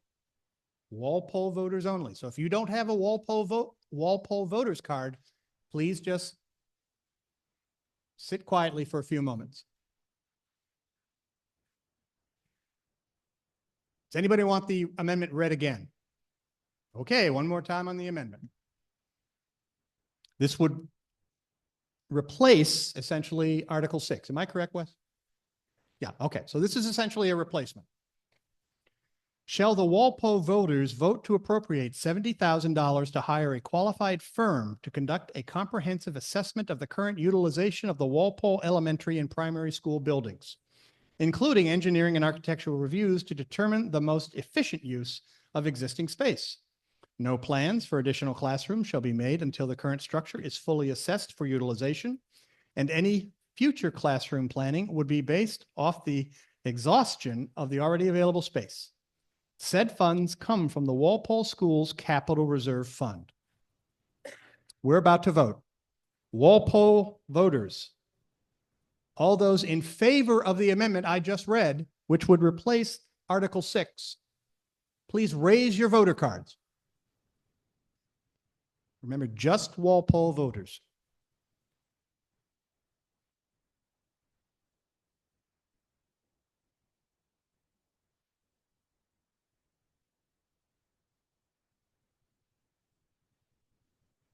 No, keep them up. I want to do it one more time. I'm going to start up here.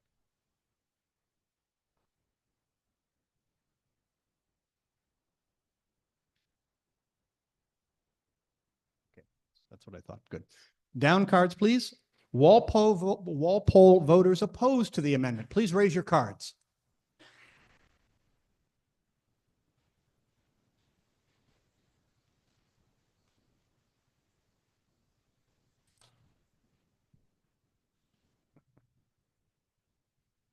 All right.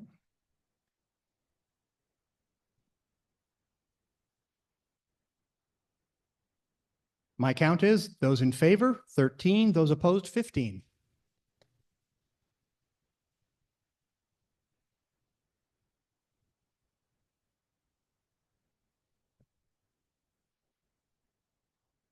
The amendment has lost.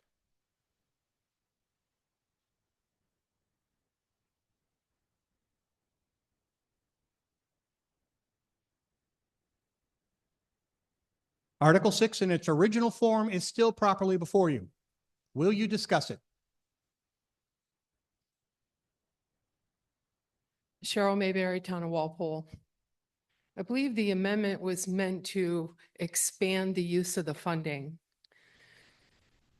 You know, there's been a lot of rumors about closing North Walpole School. I'm not necessarily opposed to that myself. It may make financial sense. But the reality is that the Walpole schools have housed a lot more students than are currently there. So I believe the amendment was intended to just say, hey, let's look at making the best use of the current space before we have any conversation about expansion. I know that the Walpole principal went and spoke to the North Walpole commissioners about the building. Nobody has approached the town. Everything I've heard is rumor and speculation. I think it's irresponsible to vote yes on this, Article 6, right? Article 6, because there hasn't been any real discussion in Walpole or any real assessment to determine if the building actually needs to be expanded. So I think we'd be remiss to step forward and try to hire an architect with a limited scope based on expansion, rather than looking at the full use of the building. How's it being used? What is the best use? And if there's a way to bring back a student count that's really has been supported in the past. Thank you. Article 6 is still properly before you. Will you discuss it? Craig Vickers, Walpole. I didn't speak before because I didn't realize there'd be any chance of it not passing. And I just want to echo everything that Cheryl had stated. When I was on the board as the Walpole rep, I did a walkthrough of the Walpole schools. And at that time, there was a significant amount of open space. And to think about having to or spending any money on the addition of classrooms again seems irresponsible to me to do that before knowing what of the current buildings can be used and are they being used appropriately. I don't know that I'm qualified to say at this point whether or not they are, but there was a lot of open space. So thank you. Thank you. Tom Aldrich, Walpole. This is the first I've heard of any discussion about building onto the Walpole School. Why don't we have the originator of this article speak? Where did it come from? Pause. I don't, if Jenny Donovan Walpole, let me get myself situated here. Set up an obstacle course. My understanding is that the origins of this came from looking at the fiscal exposure that Walpole had, having a school in North Walpole, having the buildings in Walpole proper, the implications for various costs that could be mitigated if things were more consolidated. Things like transportation was an example. The previous superintendent had, I feel, pushed this a little bit more to the forefront. I hear what you're saying, that it hasn't formally been presented with a lot of substance, and I don't disagree with you.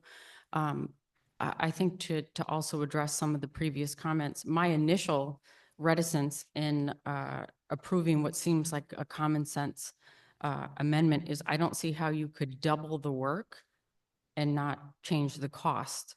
So that was my concern on that front. So to be clear, if we had initially put forth $70,000 to look at the reorganization, which may or may not, which I'm sure would include more classrooms, but also kind of an efficiency study within that as well. I don't see how you wouldn't at least double your costs by then having that same exercise go to the middle school. So I just wanted to clarify that. I think this is one of those chicken and egg situations until we have some idea of costs, implications to programming, and kind of unintended things that need to be reviewed, like would transportation actually be improved or bettered by consolidating this? There hasn't been a formal move towards saying, yes, absolutely, this is the best course of action. I think in terms of the administration standpoint, it's meant to be a prudent, legitimate step that has substance to it so that they can actually speak to what would be viable options. I don't think it's an either or situation at this point. It's trying to come up with viable proposals that would allow consolidation that would fiscally be responsible and perhaps may provide more resources, at least from a consolidated standpoint for the students. Tommy, you still have 2 minutes and 40 seconds on your time. Do you want to use it? Well, it's now or I move on. Thank you. Excuse me. Sir, yes. Steve Galesio from the town of Walpole. Over the years, I've heard that there was safety issues at the schools in Walpole. Just wondering if this money would be better spent continuing to implement those safety recommendations that were made rather than trying to expand the school, a study on expanding the school. I understand the entranceway is a big dollar item. It just seems to me like we're putting the cart before the horse here when there's other more pressing needs for the money to be used for.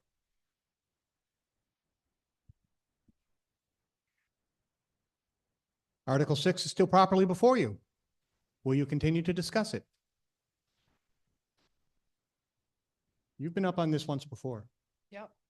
And So let I me see if can't there's speak- anybody else. Let me just see if there's anybody else first before I recognize you for a brief extended remarks. Anybody else ready to discuss Article 6?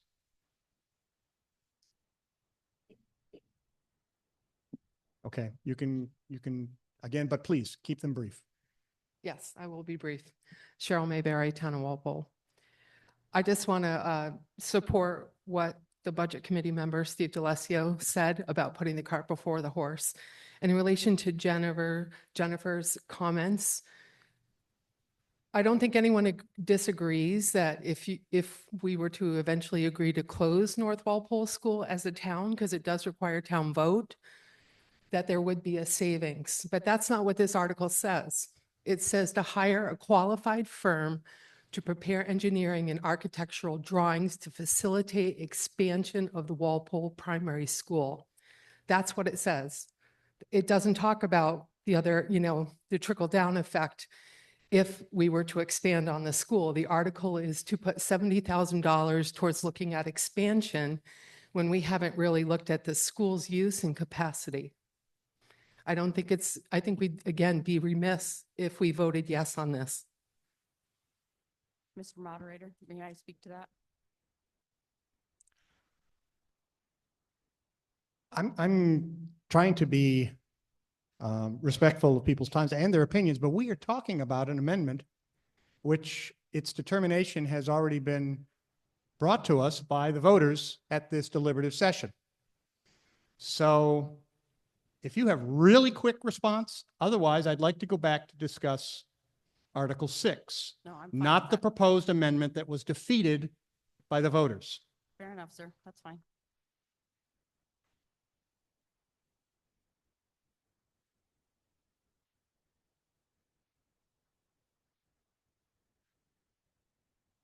Okay, is there any other discussion on Article 6 as originally presented? Yep.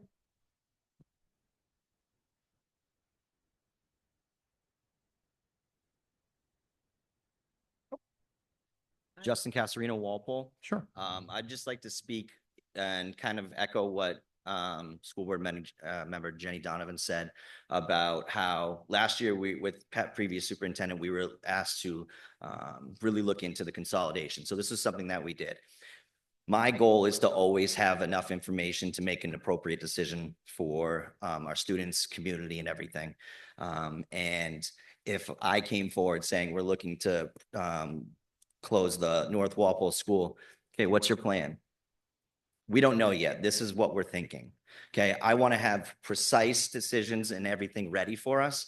I met with the interim superintendent, Dr. Manso. I met with our school board reps to talk about 5 different options, what we've come up with. We've done that.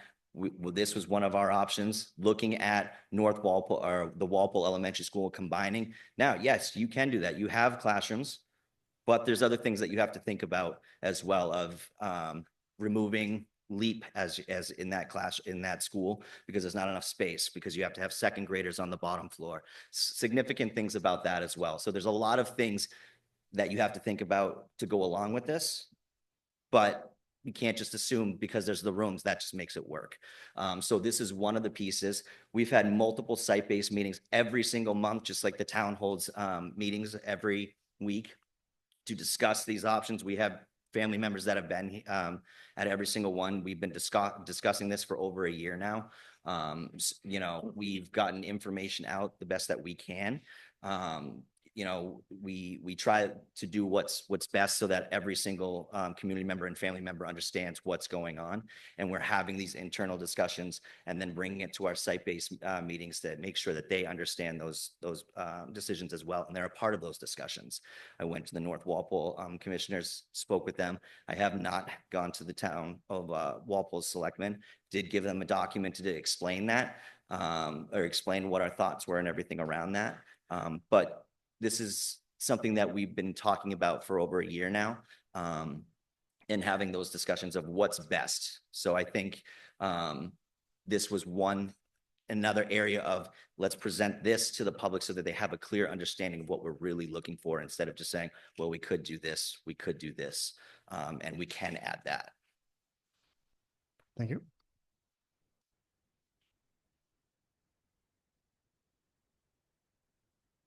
So can I go again? I didn't hear your question. No, I was waiting to acknowledgement. Okay, so that's great that you guys have been looking at it for quite some time. Can you please forward copies of all minutes of meetings where that was discussed to the Walpole Select Board, please? Because we have no knowledge of this at all, none whatsoever.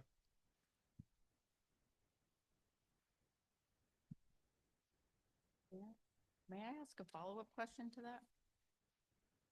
Okay, what's your follow-up question? Thank you. Would Jenny Donovan Walpole, would Mr. Casarino be able to explain what the origins were of going to the North Walpole Selectmen, but how does Walpole not know anything about it?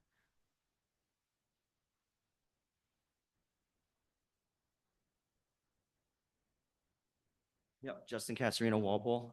So the way that came about is actually Mr. DeLessio let me know that there was some concerns from North Walpole community members. When I went to the commissioners, I said, it was brought to my attention that you were getting a lot of questions. They actually said that they weren't aware of that, but I did explain to them the process and everything of what we went through. They appreciated it. We let them know. And then I invited them to our site-based meetings every month, the first Wednesday of each week, or the beginning of the week of each month. And, and we've had in the past, and I know we just changed over our secretary, but previously selectmen have been receiving those minutes, because I had somebody come back and say that to correct minutes and all that kind of stuff, you might not have had them recently, but we have always sent them to you. I know for a fact, just because I'm saying that, I have a selectman that wrote back saying, can you correct this in the minutes and all that kind of stuff as well. Selectmen are always invited to, attend our meetings as well, just like we are to go to the town. But that's how the North Walpole piece came about, because Mr. DeLessio let me know, which I appreciated, and I went over there to address that. Thank you.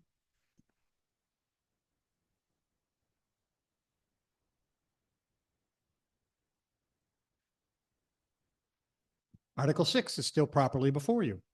Will you discuss it? Craig, you've been up on this before. Are you going to discuss the failed amendment? You can tell me, I'm not sure. So Craig Vickers, Walpole. It sounds like what Mr. Casarino was saying was that the intent of this is to figure out how best to use the facilities that we currently have. And perhaps it just wasn't written in such a way where that would be understood by everyone that's voting on it. So in our attempt to amend it was to make it more clear that it would be a full review of the Walpole campus, in the assumption that there someday might be a time when it's consolidated. And so what Ms. Donovan had stated about the amount not being doubled, I think that makes a lot of sense and was an oversight. So back to the amendment, if that dollar amount, like what would be necessary to amend that amendment? to to $140,000 if that was the thought process. I would need an amendment. It would have to be written. It would have to be seconded. And So the nicely typed one that you have. the would nicely not- typed one was nice, yes, but All right. I'm not necessarily saying that that would be done. I'm just curious that it would need to be a fully rewritten. as of right now, depending upon how we move forward at this deliberative session here on Article 6, if we get to the point where I close Article 6 right now, this is what will appear on the ballot before the voters. Okay. Thank you.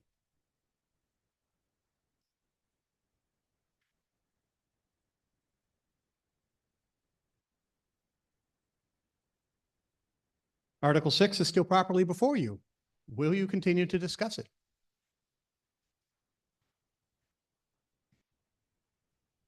This is like the second shortest article on the warrant, and we've had a lot of discussion on it. Anybody else who wants to discuss Article 6?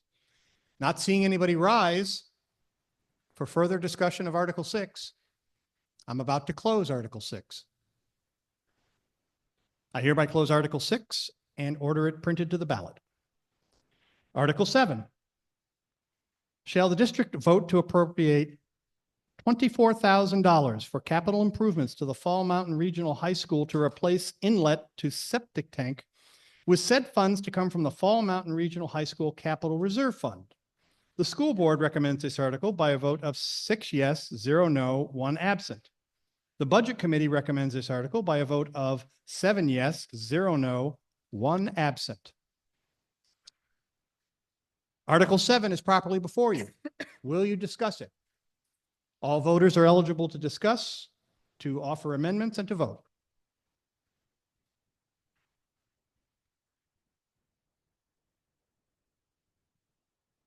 Will you discuss Article 7?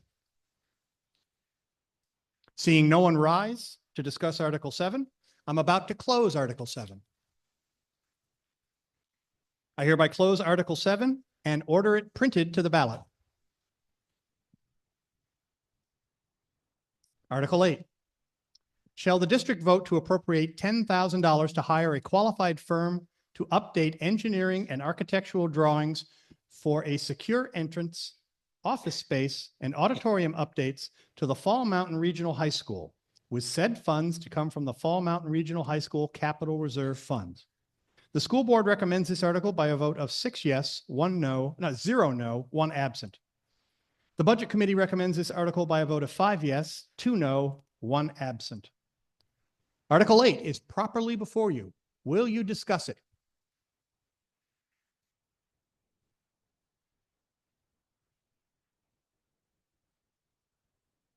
Tom Aldrich from Walpole. Can the budget committee respond? 2 voted no.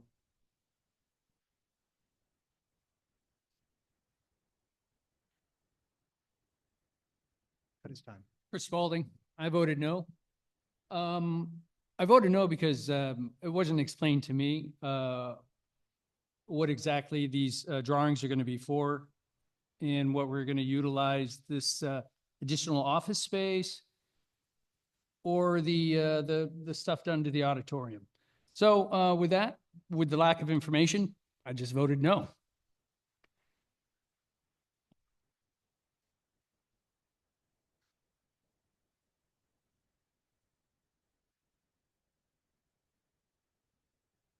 Tom, you have time left. Do you want to use it? Okay. Bill Roshansky, Charlestown. So if we don't update the plan, could we in effect be stopping some future article that's going to ask to fund the actual construction of the thing that we don't know what it is? Okay. Do these funds include more than just assessment, or does it include repair? Yeah, I'm assuming you want to update these because you want to implement it. You want to go forward with it at some point. So we can just nip it in the bud now and. Okay. Let's see if we get a response. Sure. Thank you for the question. There may in the future be a potential warrant article bringing what these plans create. Thank you. You're welcome. Okay. Article 8. is still properly before you. Will you continue to discuss it?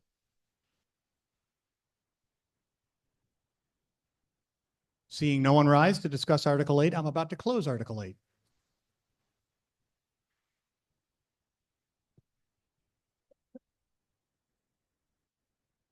You have 2 minutes and 30 seconds left on your time.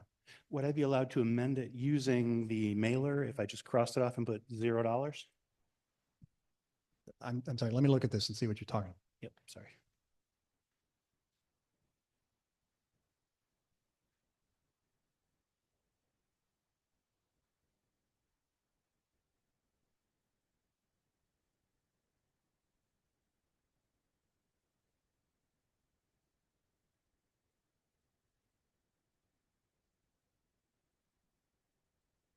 Bill Rashansky, Charlestown, and make a motion to amend Article 8 to read, shall the district vote to appropriate $0 to hire a qualified firm to update engineering and architectural drawings for a secure entrance, office space, and auditorium updates to the Fall Mountain Regional High School, with said funds to come from the Fall Mountain Regional High School Capital Reserve Fund.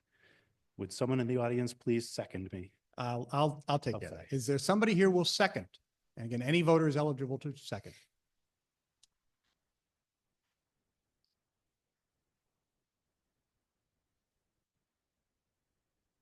Sorry, we didn't get that name.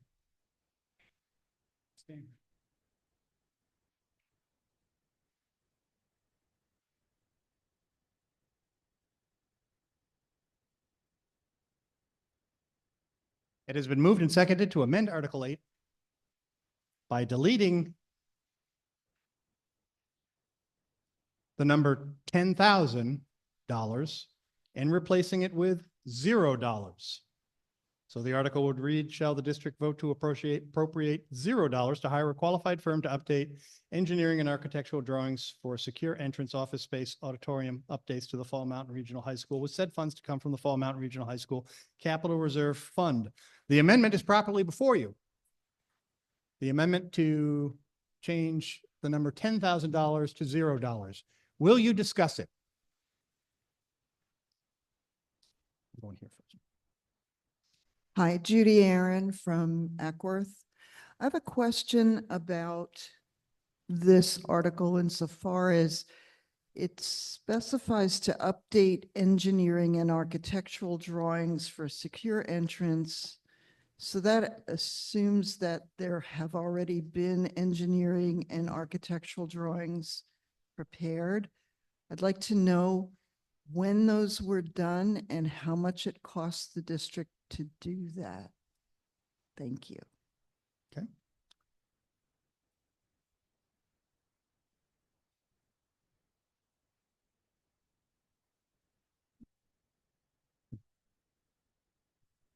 I do not know the date of those drawings or the cost of that, but that is something we can research and publish.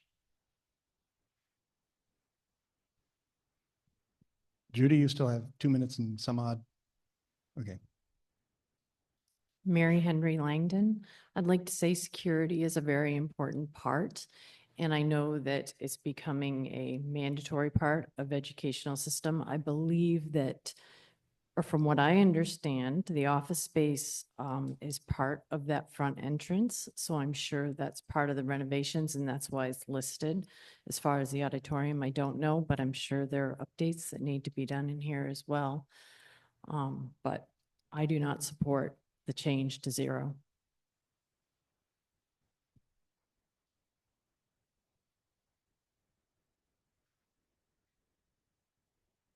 West Vickers Walpole, I vehemently oppose the amendment. We can't spend $10,000 to look at the safety of our kids. Have you watched the TV lately? How many school shootings? You can't spend $10,000. We can laugh about it. Walpole School's been shut down, locked down twice. State police. We had a shooting in the school and we had somebody outside. So we can sit here and laugh or wait for it to be on our TV set. You know, I can't spend $10,000. I have 4 kids going to be going to this high school next year. And we're saying we can't spend $10,000 for their safety when you turn on the TV set and that's all you see is school shootings? It's ridiculous. And I will say this to Article 6, what Steve DeLessio said. We've had safety concerns in Walpole, and we bring up an amendment to look at adding on to classrooms that don't need to be, but we can't fix a secure entrance. It's despicable.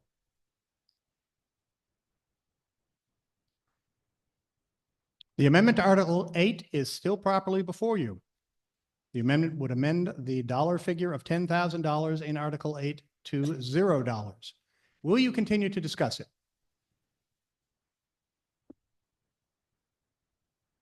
Seeing no one rise? Okay.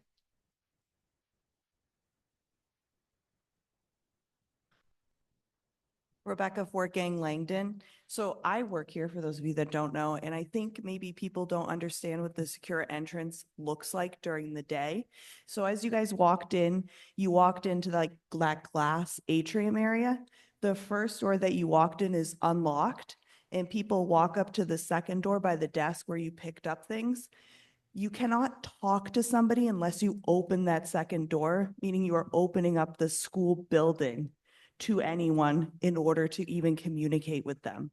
That's why the secure entrance needs to be looked at, so that way people can talk to somebody behind the door and make it so that we're not just opening it up to anyone, because we do not know who they are until the door is open at our school. And that is how it currently operates. Thank you.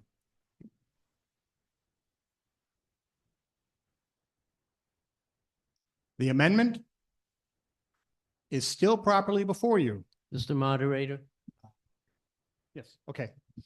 Michael Aaron from Ackworth.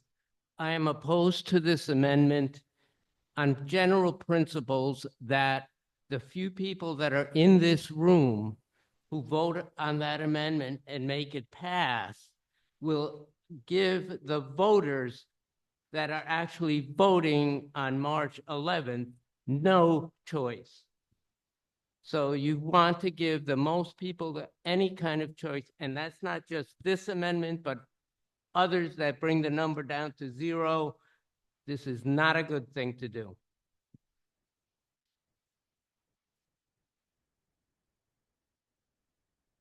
Once again, the amendment to end Article 8 to delete the number $10,000 and replace it with the number $0 is properly before you. Will you continue to discuss it?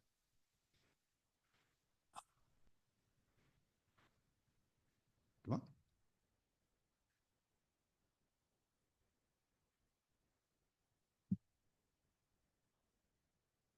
Bill Summer from Walpole. Looking at this article initially, it seemed pretty clear and simple to do, but listening to both sides now, I'm more confused than ever. Are we talking security? Are we talking auditorium? Are we talking offices? There was a lot of rhetoric about security. Former police officer, absolutely. The threat is out there. I agree with you. But is that what this is about? Or is there something else in this article that a person knows about that I don't? I'm just looking for more information before I vote. Okay. Pause that a second.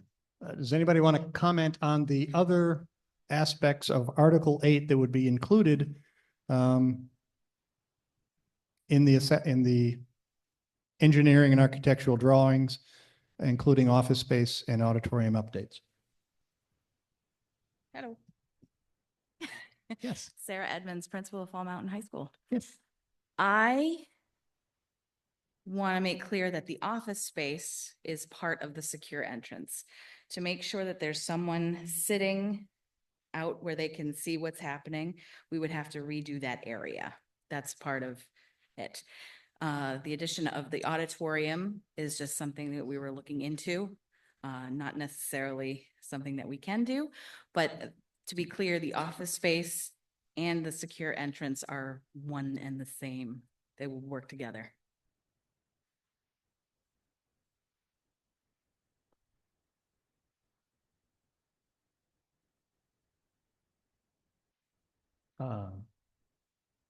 Bill, you still have 2 minutes and 20 some odd. Okay, thank you. The amendment to Article 8 to delete the number $10,000 and replace it with $0 is still properly before you. Will you continue to discuss it? Will you continue to discuss it? Seeing no one rise to discuss the amendment, I'm about to ask for the vote. Again, everybody's eligible to vote, so ready your voter cards.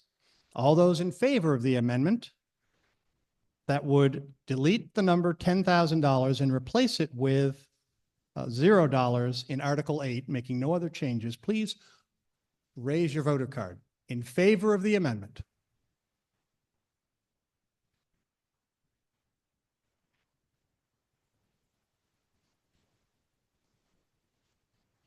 Down hands. Those opposed to the amendment.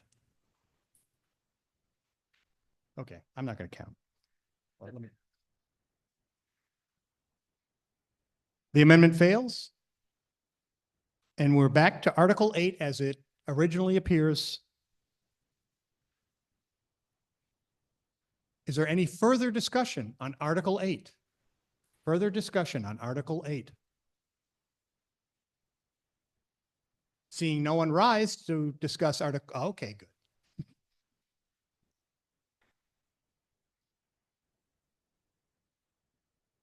Dan Hutchings, Walpole. I'm going to make this short. It should be obvious to all of you up there that this amendment was the article was very poorly explained. You could save a lot of time if you just would give a good justification for these things. Thank you.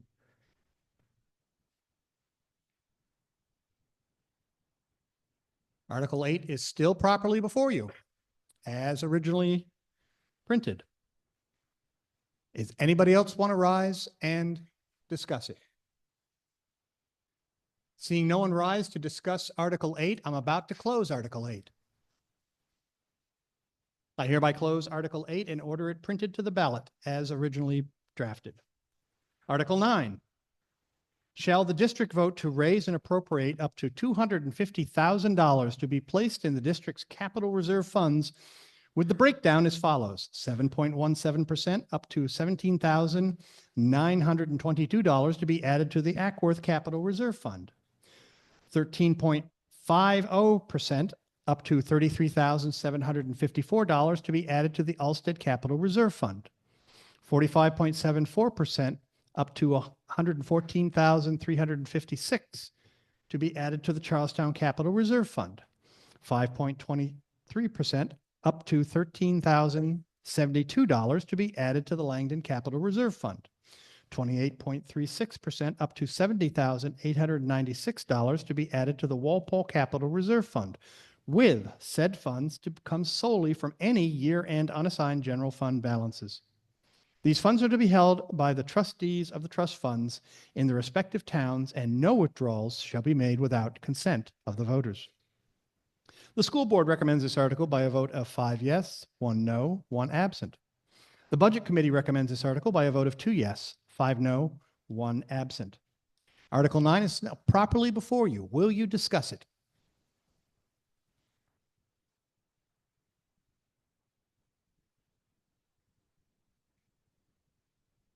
She rose first. It's okay. You'll get a chance. Does somebody have a balance of these, what you already have in these capital reserve accounts? The balance of each of the accounts is actually written in the information under the previous. There wasn't anything in the lobby when I got here. No, I'm saying there wasn't any handouts out there when I got here. Oh, we have any extras up here?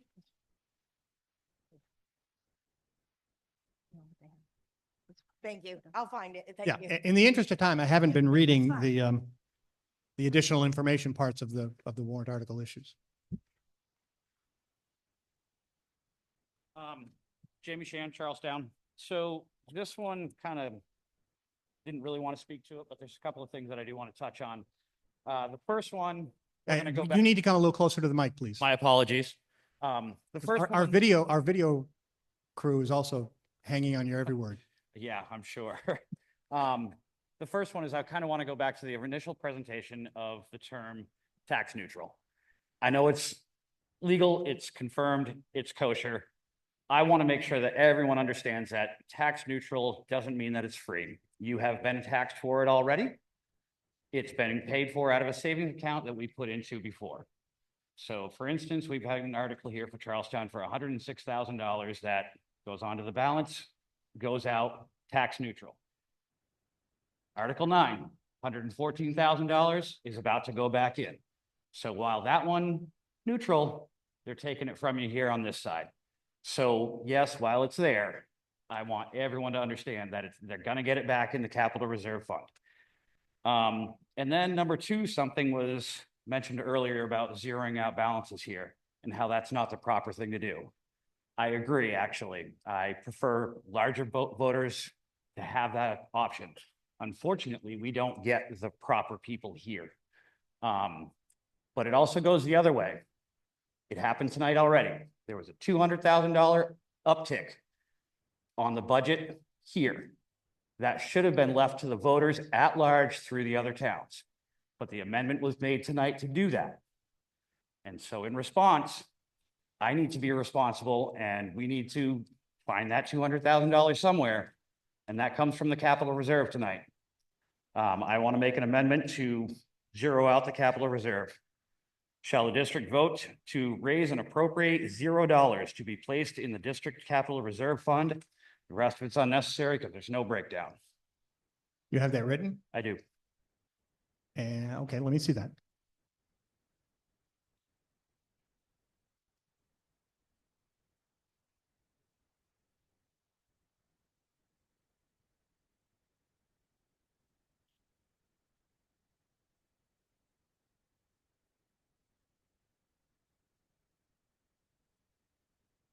Is there a second to the motion to change the number, change the initial amount in Article 9 of $250,000 to $0? Is there a second?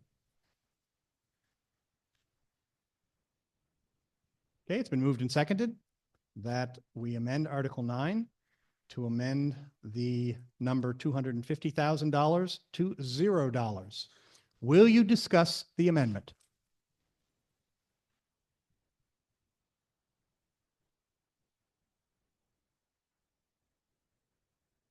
I really need to stop coming up here.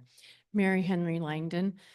This is something that is very important because if we don't, we're going to have to raise it from taxation by putting warrant articles on. Funding the capital improvement or capital trust is important because it goes along with our capital improvement plans. That's where the money comes from. Other districts don't do this and they end up funding it out of their general fund. If you need to replace a roof, could be $500,000. And what's going to happen? It's going to get voted down because we can't afford it. Well, in this way, it's whatever's left over. And if there isn't anything left over, it doesn't go in there. I think it should be $500,000 because we should be putting money back into the Fall Mountain or into the high school one as well, like we have in the past. We brought this down to 0 1 year. 1 year, Charlestown asked us to bring it down, and we did. It was a one-time deal, in my opinion, and I think it needs to stay at $250,000. The amendment to change the number of $250,000 in the first line of Article 9 to $0 is still properly before you. Will you discuss it?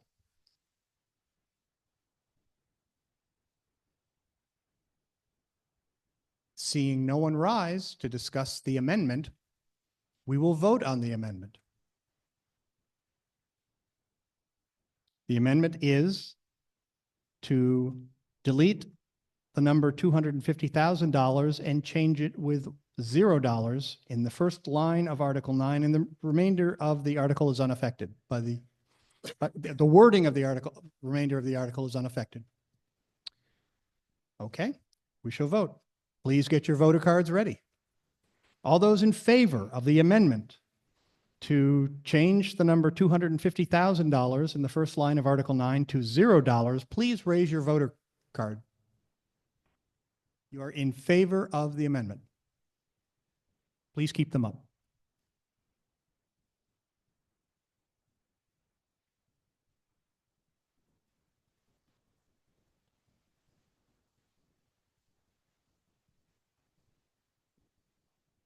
Down hands, please. All those opposed to the amendment, please raise your voter card and keep your hands up.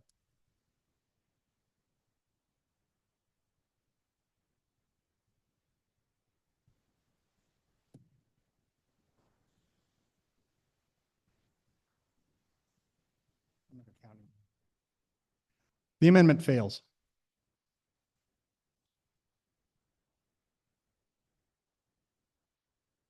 Article 9 is still properly before you as originally presented. Will you discuss it?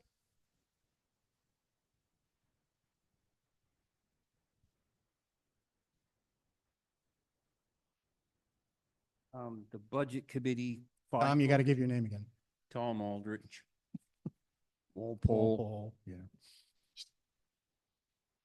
Can the Budget Committee comment, please? 5 noes. Tells me something's bugging you about it.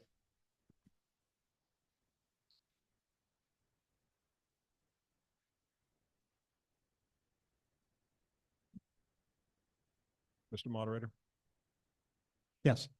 Gabriel St. Pierre, Charlestown. To the point Mr. Aaron made, I voted against the amendment on principle. I voted to not recommend also on principle.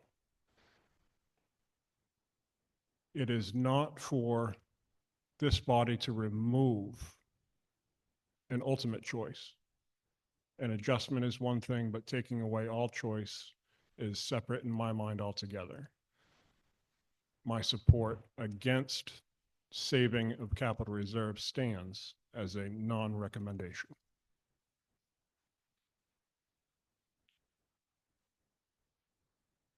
Tom, you still have time if you want to follow up with more comments. No? Okay. Article 9 is still properly before you. Will you discuss it? Seeing no one rise to discuss Article 9, I'm about to close Article 9. I hereby close Article 9 and order it printed to the ballot. Article 10. To see if the district will vote to raise and appropriate $50,000 for the purpose of hiring contracted services to assist the central office in gathering and processing information necessary for the preparation of a study on the feasibility and suitability of the withdrawal of one or more pre-existing districts from the cooperative school district under the provisions of RSA 195:25. The costs incurred for such contracted services will be allocated proportionately to the town or towns voting for a withdrawal study as a direct cost.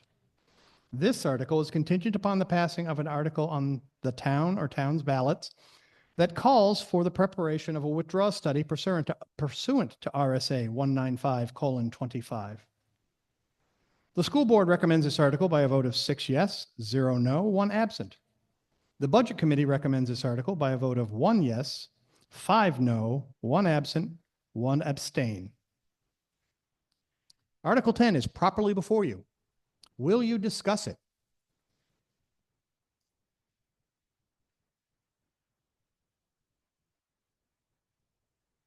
I would like to make a motion. And you are? Mary Henry from Langdon, to change the amount to $10,000 from 50. I do not believe we need that much money.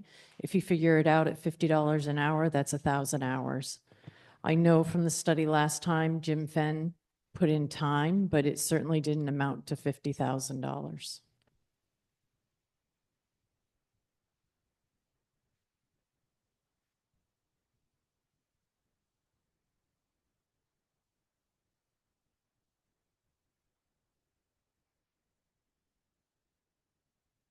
Okay, we have an amendment to delete the number $50,000 in the first line of Article 10 and replace it with the number $10,000. I need a second to consider it. And you are? Thank you. All right. The amendment to delete the number $50,000 from the first line of Article 10 and replace it with the number $10,000 is properly before you. Will you discuss the amendment?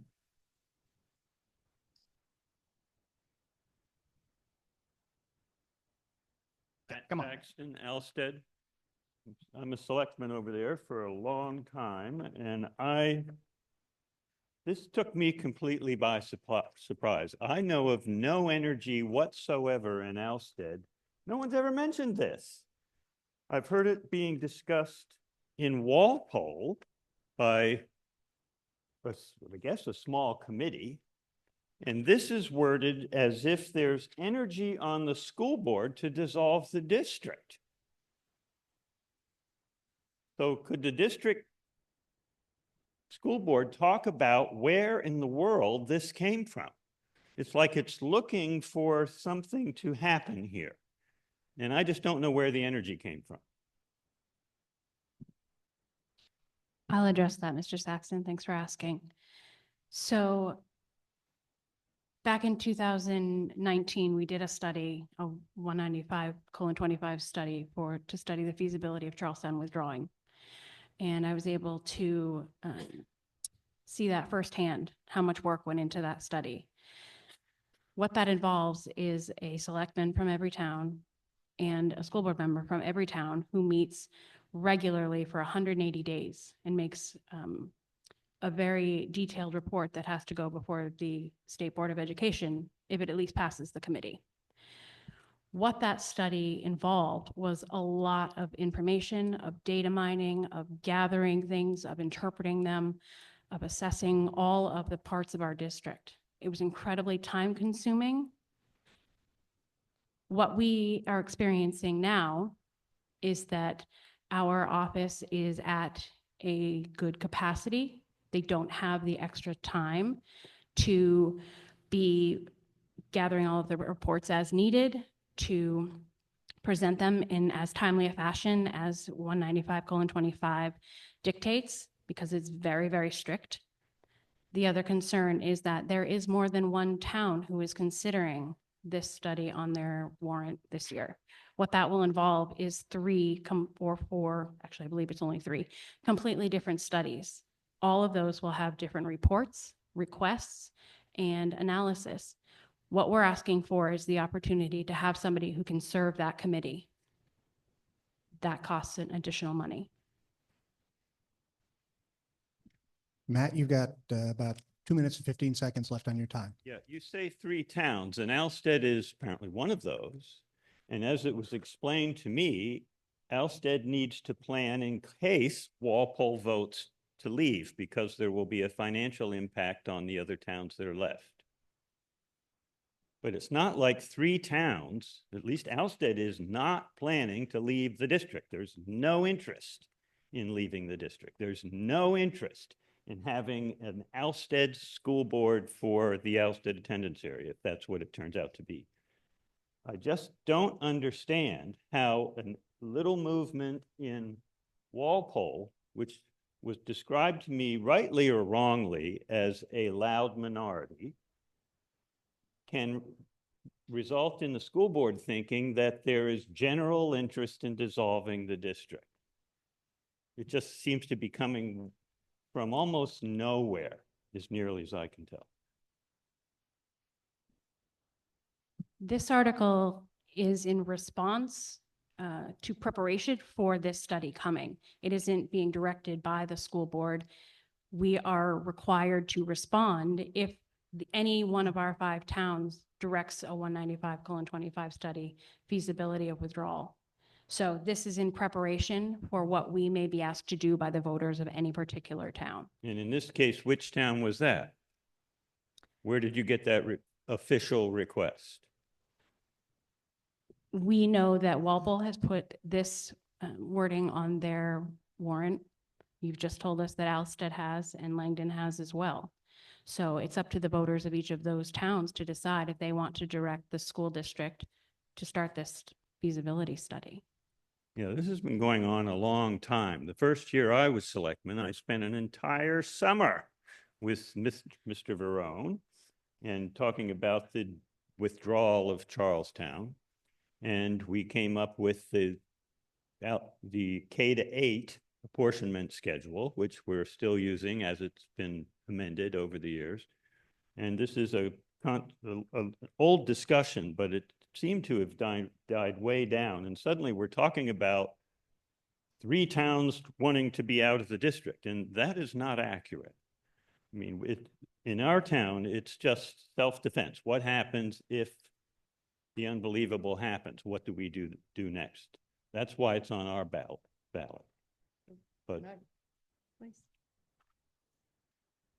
It's unfortunate that I think some things have been described to some other towns, when in fact, if you do not want to withdraw from the Fall Mountain School District, you should not be doing a feasibility study.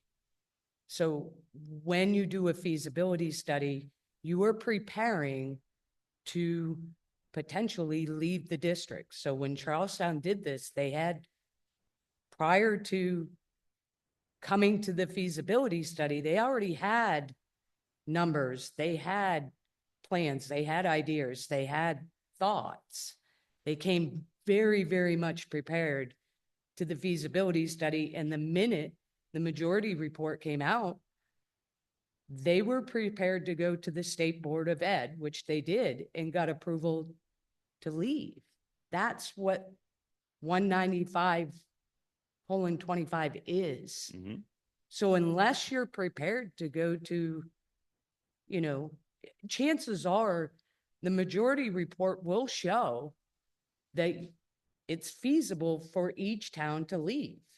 And the state board most likely will approve that, even if it shows it could be more expensive for that town.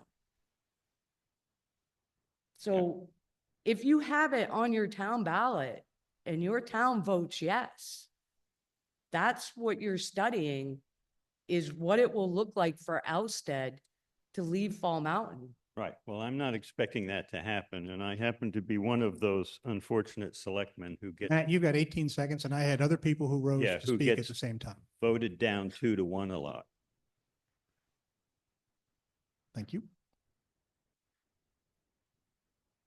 The amendment to delete the dollar figure of $50,000 from the first line of Article 10 and replace it with the dollar figure of $10,000 is still before you. Will you discuss it? Bill Roshansky, Charlestown. So is it inappropriate at this point to ask if there's backup for the 50,000? Is that really going to be a temp, 1,000 hours at $50 an hour? Or is it hypothetical 50,000 if a town decides to leave? Or are you definitely going to spend the 50,000? And please describe, exactly what you're spending it on. Are you hiring someone to come in and help prepare information in the event someone decides to leave? That's all. There was some question about whether that's an appropriate amount. So what information do you have to help us determine if that's an appropriate amount? Okay. Thank you. Comment? Genesis of 50,000?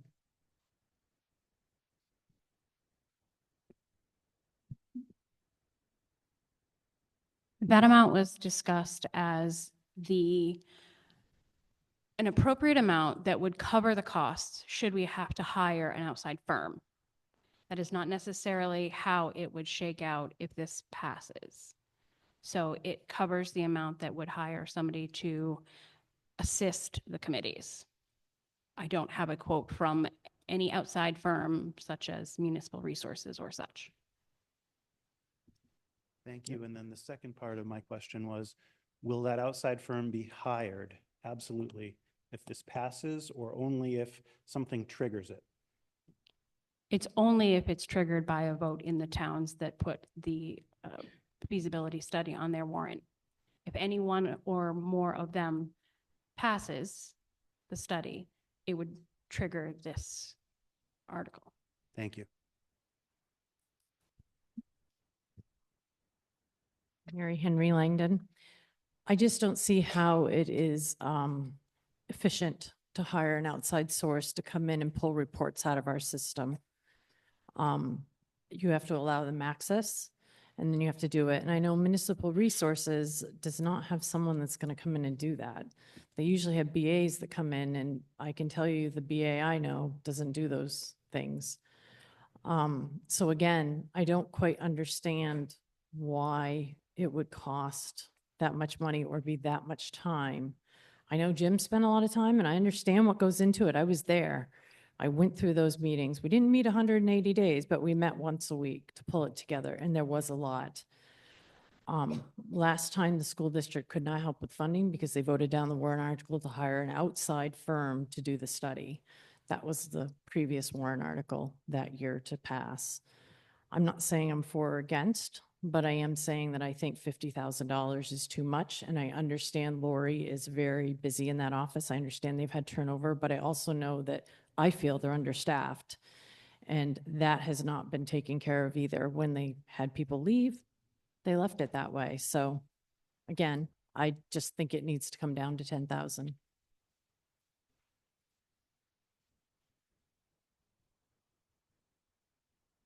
Again, the amendment to delete the dollar number of $50,000 in the first line of Article 10 and replace it with the dollar number of $10,000 is still properly before you.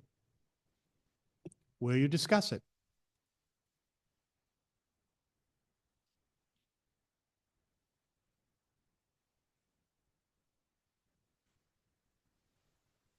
Rachel Wilson, Charlestown. Can I just ask for clarification on my interpretation of reading this? So my understanding in the wording that the cost is only going to be distributed to those towns who vote to move forward with their withdrawal plans. So if a town is not considering and does not have it on their ballot, they are not charged with offsetting the cost of this. Only the town that votes to move forward. That is correct. Thank you. Okay.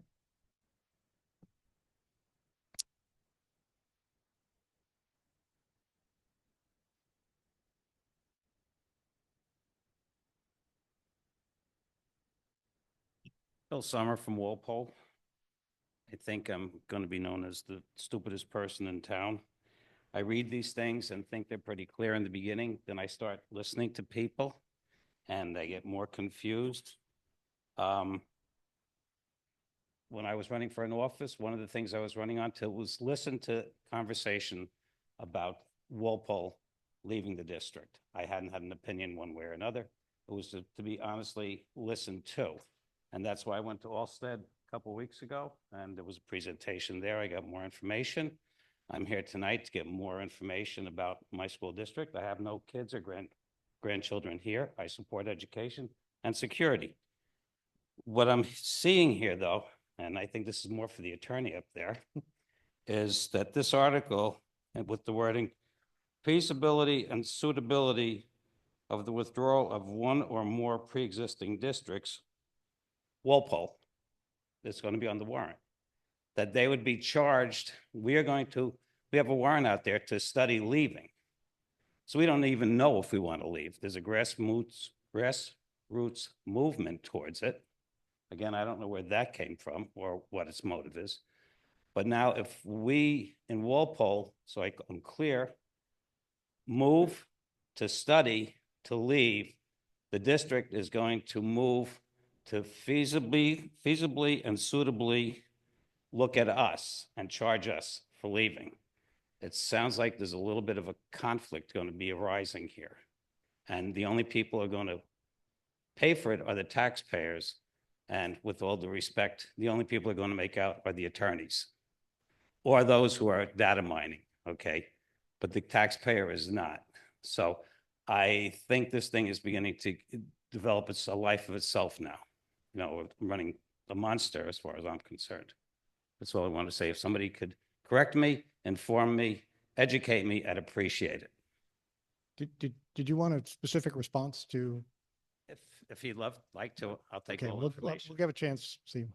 So if Walpole actually votes to put together a committee, the committee is going to study the feasibility and suitability of withdrawal. The district central office provides that committee with the information it's going to need to make that determination. And that determination, the voters may ultimately get all the information and say, forget it, never mind. But the district in the meantime has had to generate all the information, gather all the information for the committee to prepare its report before the voters can make the ultimate decision.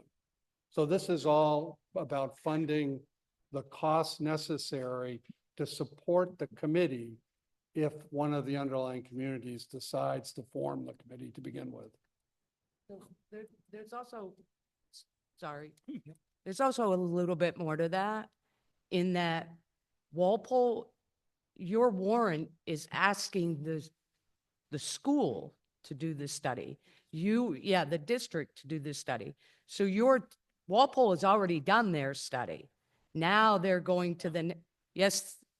So you had a warrant article, I believe. No. We only had a discussion to looking into this. You had a withdrawal study committee in your town. To study looking into it, Right. So now, not to give any information at all on so the specifics. study on your warrant this year is to direct the district to do this study. Can I comment? It's, I'll comment. As I understand it, what's on the warrant now is a committee formed under 195-25, which is a committee, an official committee under the statute, which is comprised of district personnel and members from the town. And it is what's the formal study. If there was a prior study done that was informal, that's entirely different.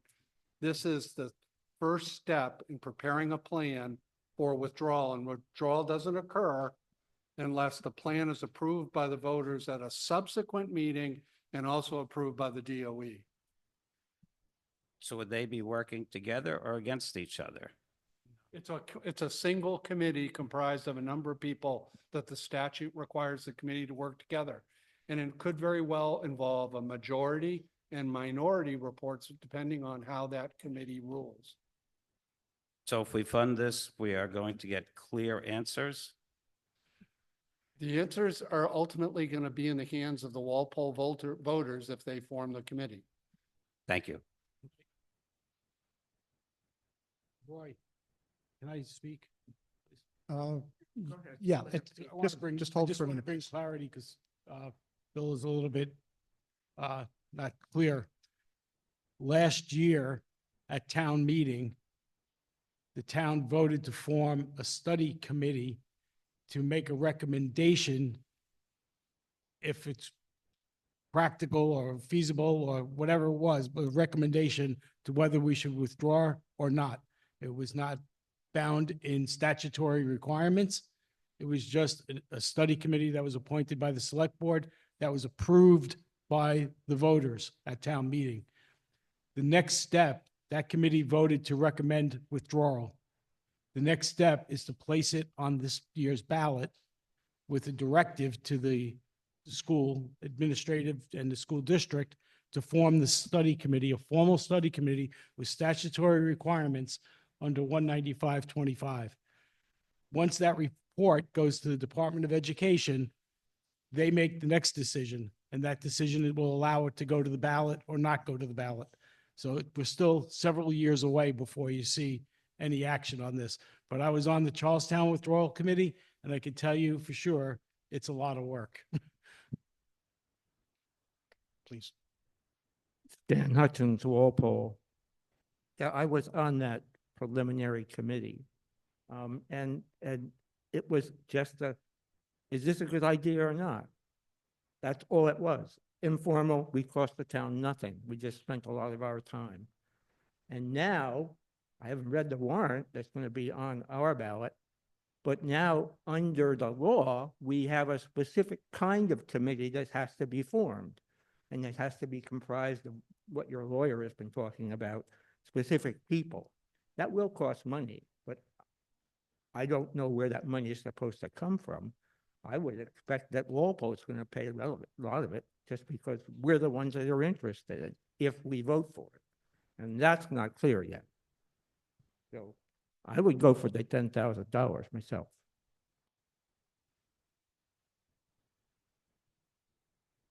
Okay, the amendment to delete the number $50,000 in the first line of Article 10 and replace it with $10,000 is still properly before you.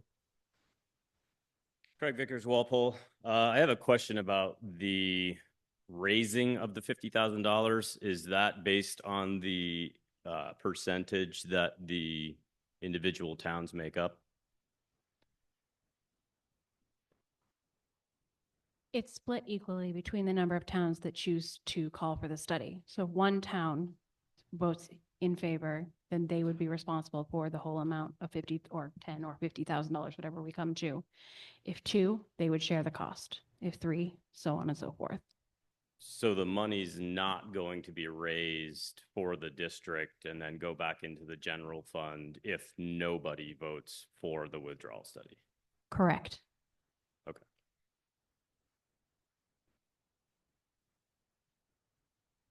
Sir. Devin Gallagher, Langdon. My question is, because this has a financial impact on just the 3 towns that would potentially vote to do the feasibility study, shouldn't only those 3 towns vote to approve the amendment?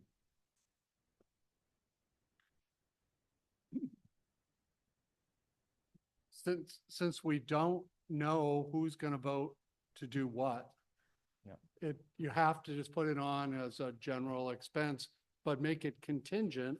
And there's a lot of expenses in the budget that are assigned as direct costs because they're costs attributed to that individual district. This is really the only way to feasibly do it.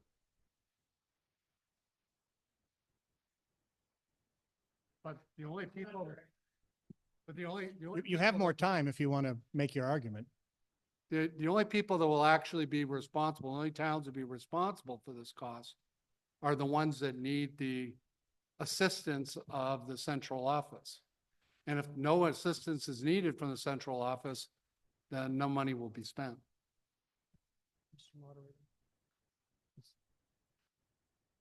Okay, yes, where we go. That's, yeah, Keith. Kevin Keith from Langdon.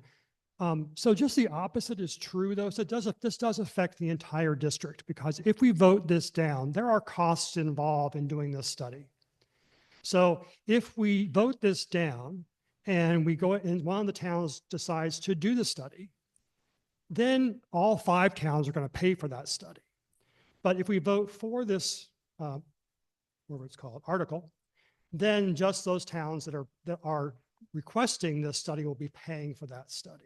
So I think it does affect the entire district. It's not just the towns that are leaving.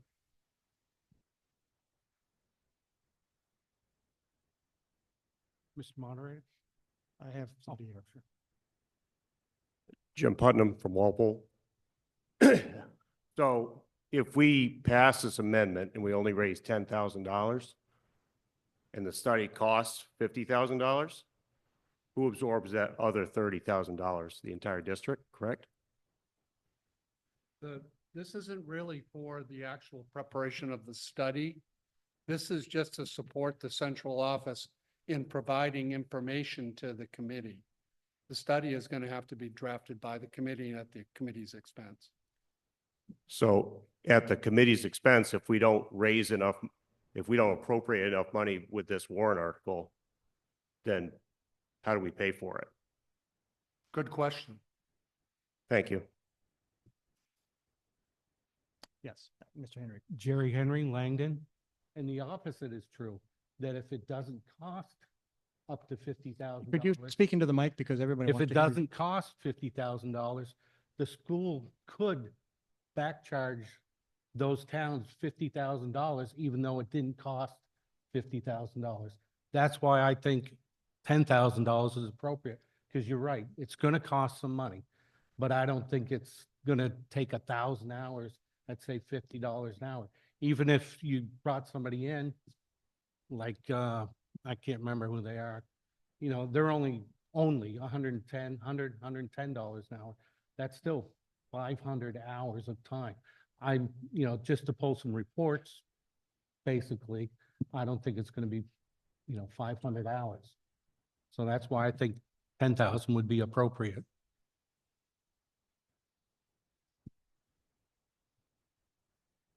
The amendment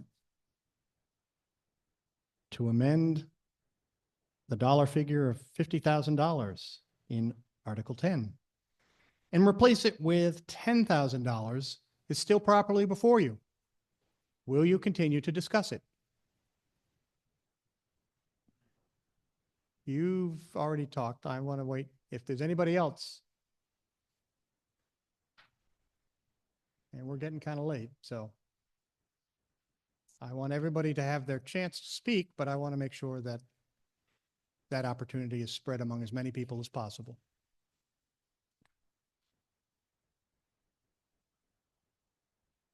Okay, one more question.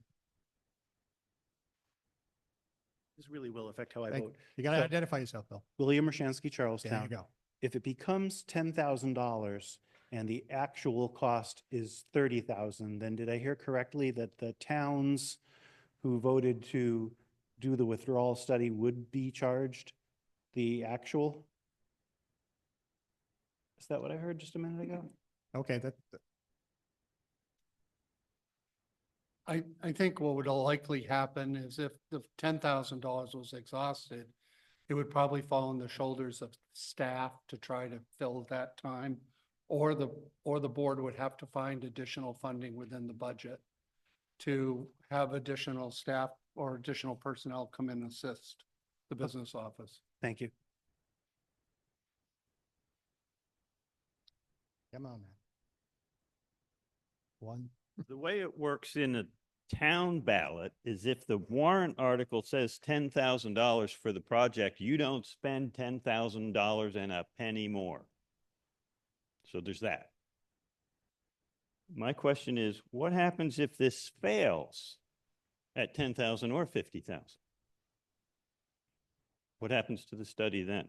Or the support for the gathering of the information to create? Let's get an answer to that. I think if the warrant article fails, then the district won't be able to hire consulting services or additional services to assist the business office, and which will likely hinder the speed in which information is delivered to the committees.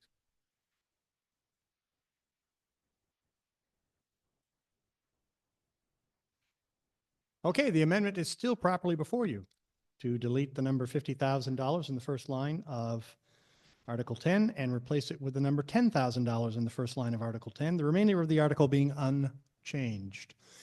Anybody else have something to say on this amendment?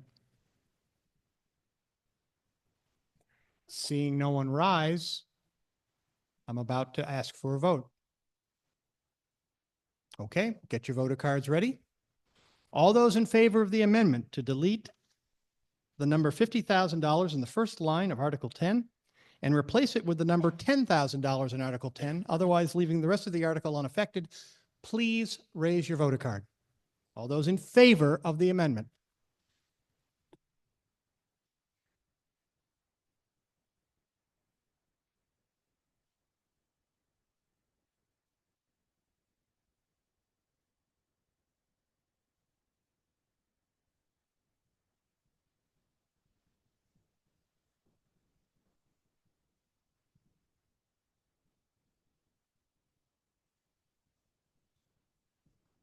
Down hands.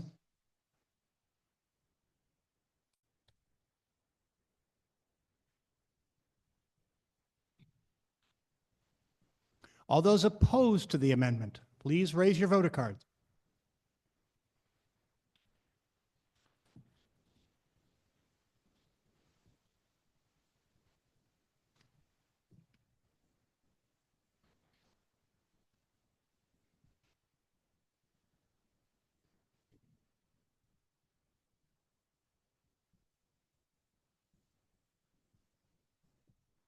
Thank you. Down hands. All those in favor? Oh, okay. Please hear the result of your vote. Those in favor, 39. Those opposed, 43. The amendment fails. We're now back to discussion of Article 10 as originally presented. Is there any other discussion on Article 10 as originally presented? Seeing no one rise to discuss Article 10, I'm about to close Article 10.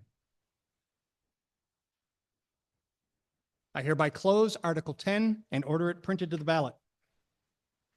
Thank you all very much for attending our deliberative session this evening. This was certainly a very educational and great display of democracy in my view.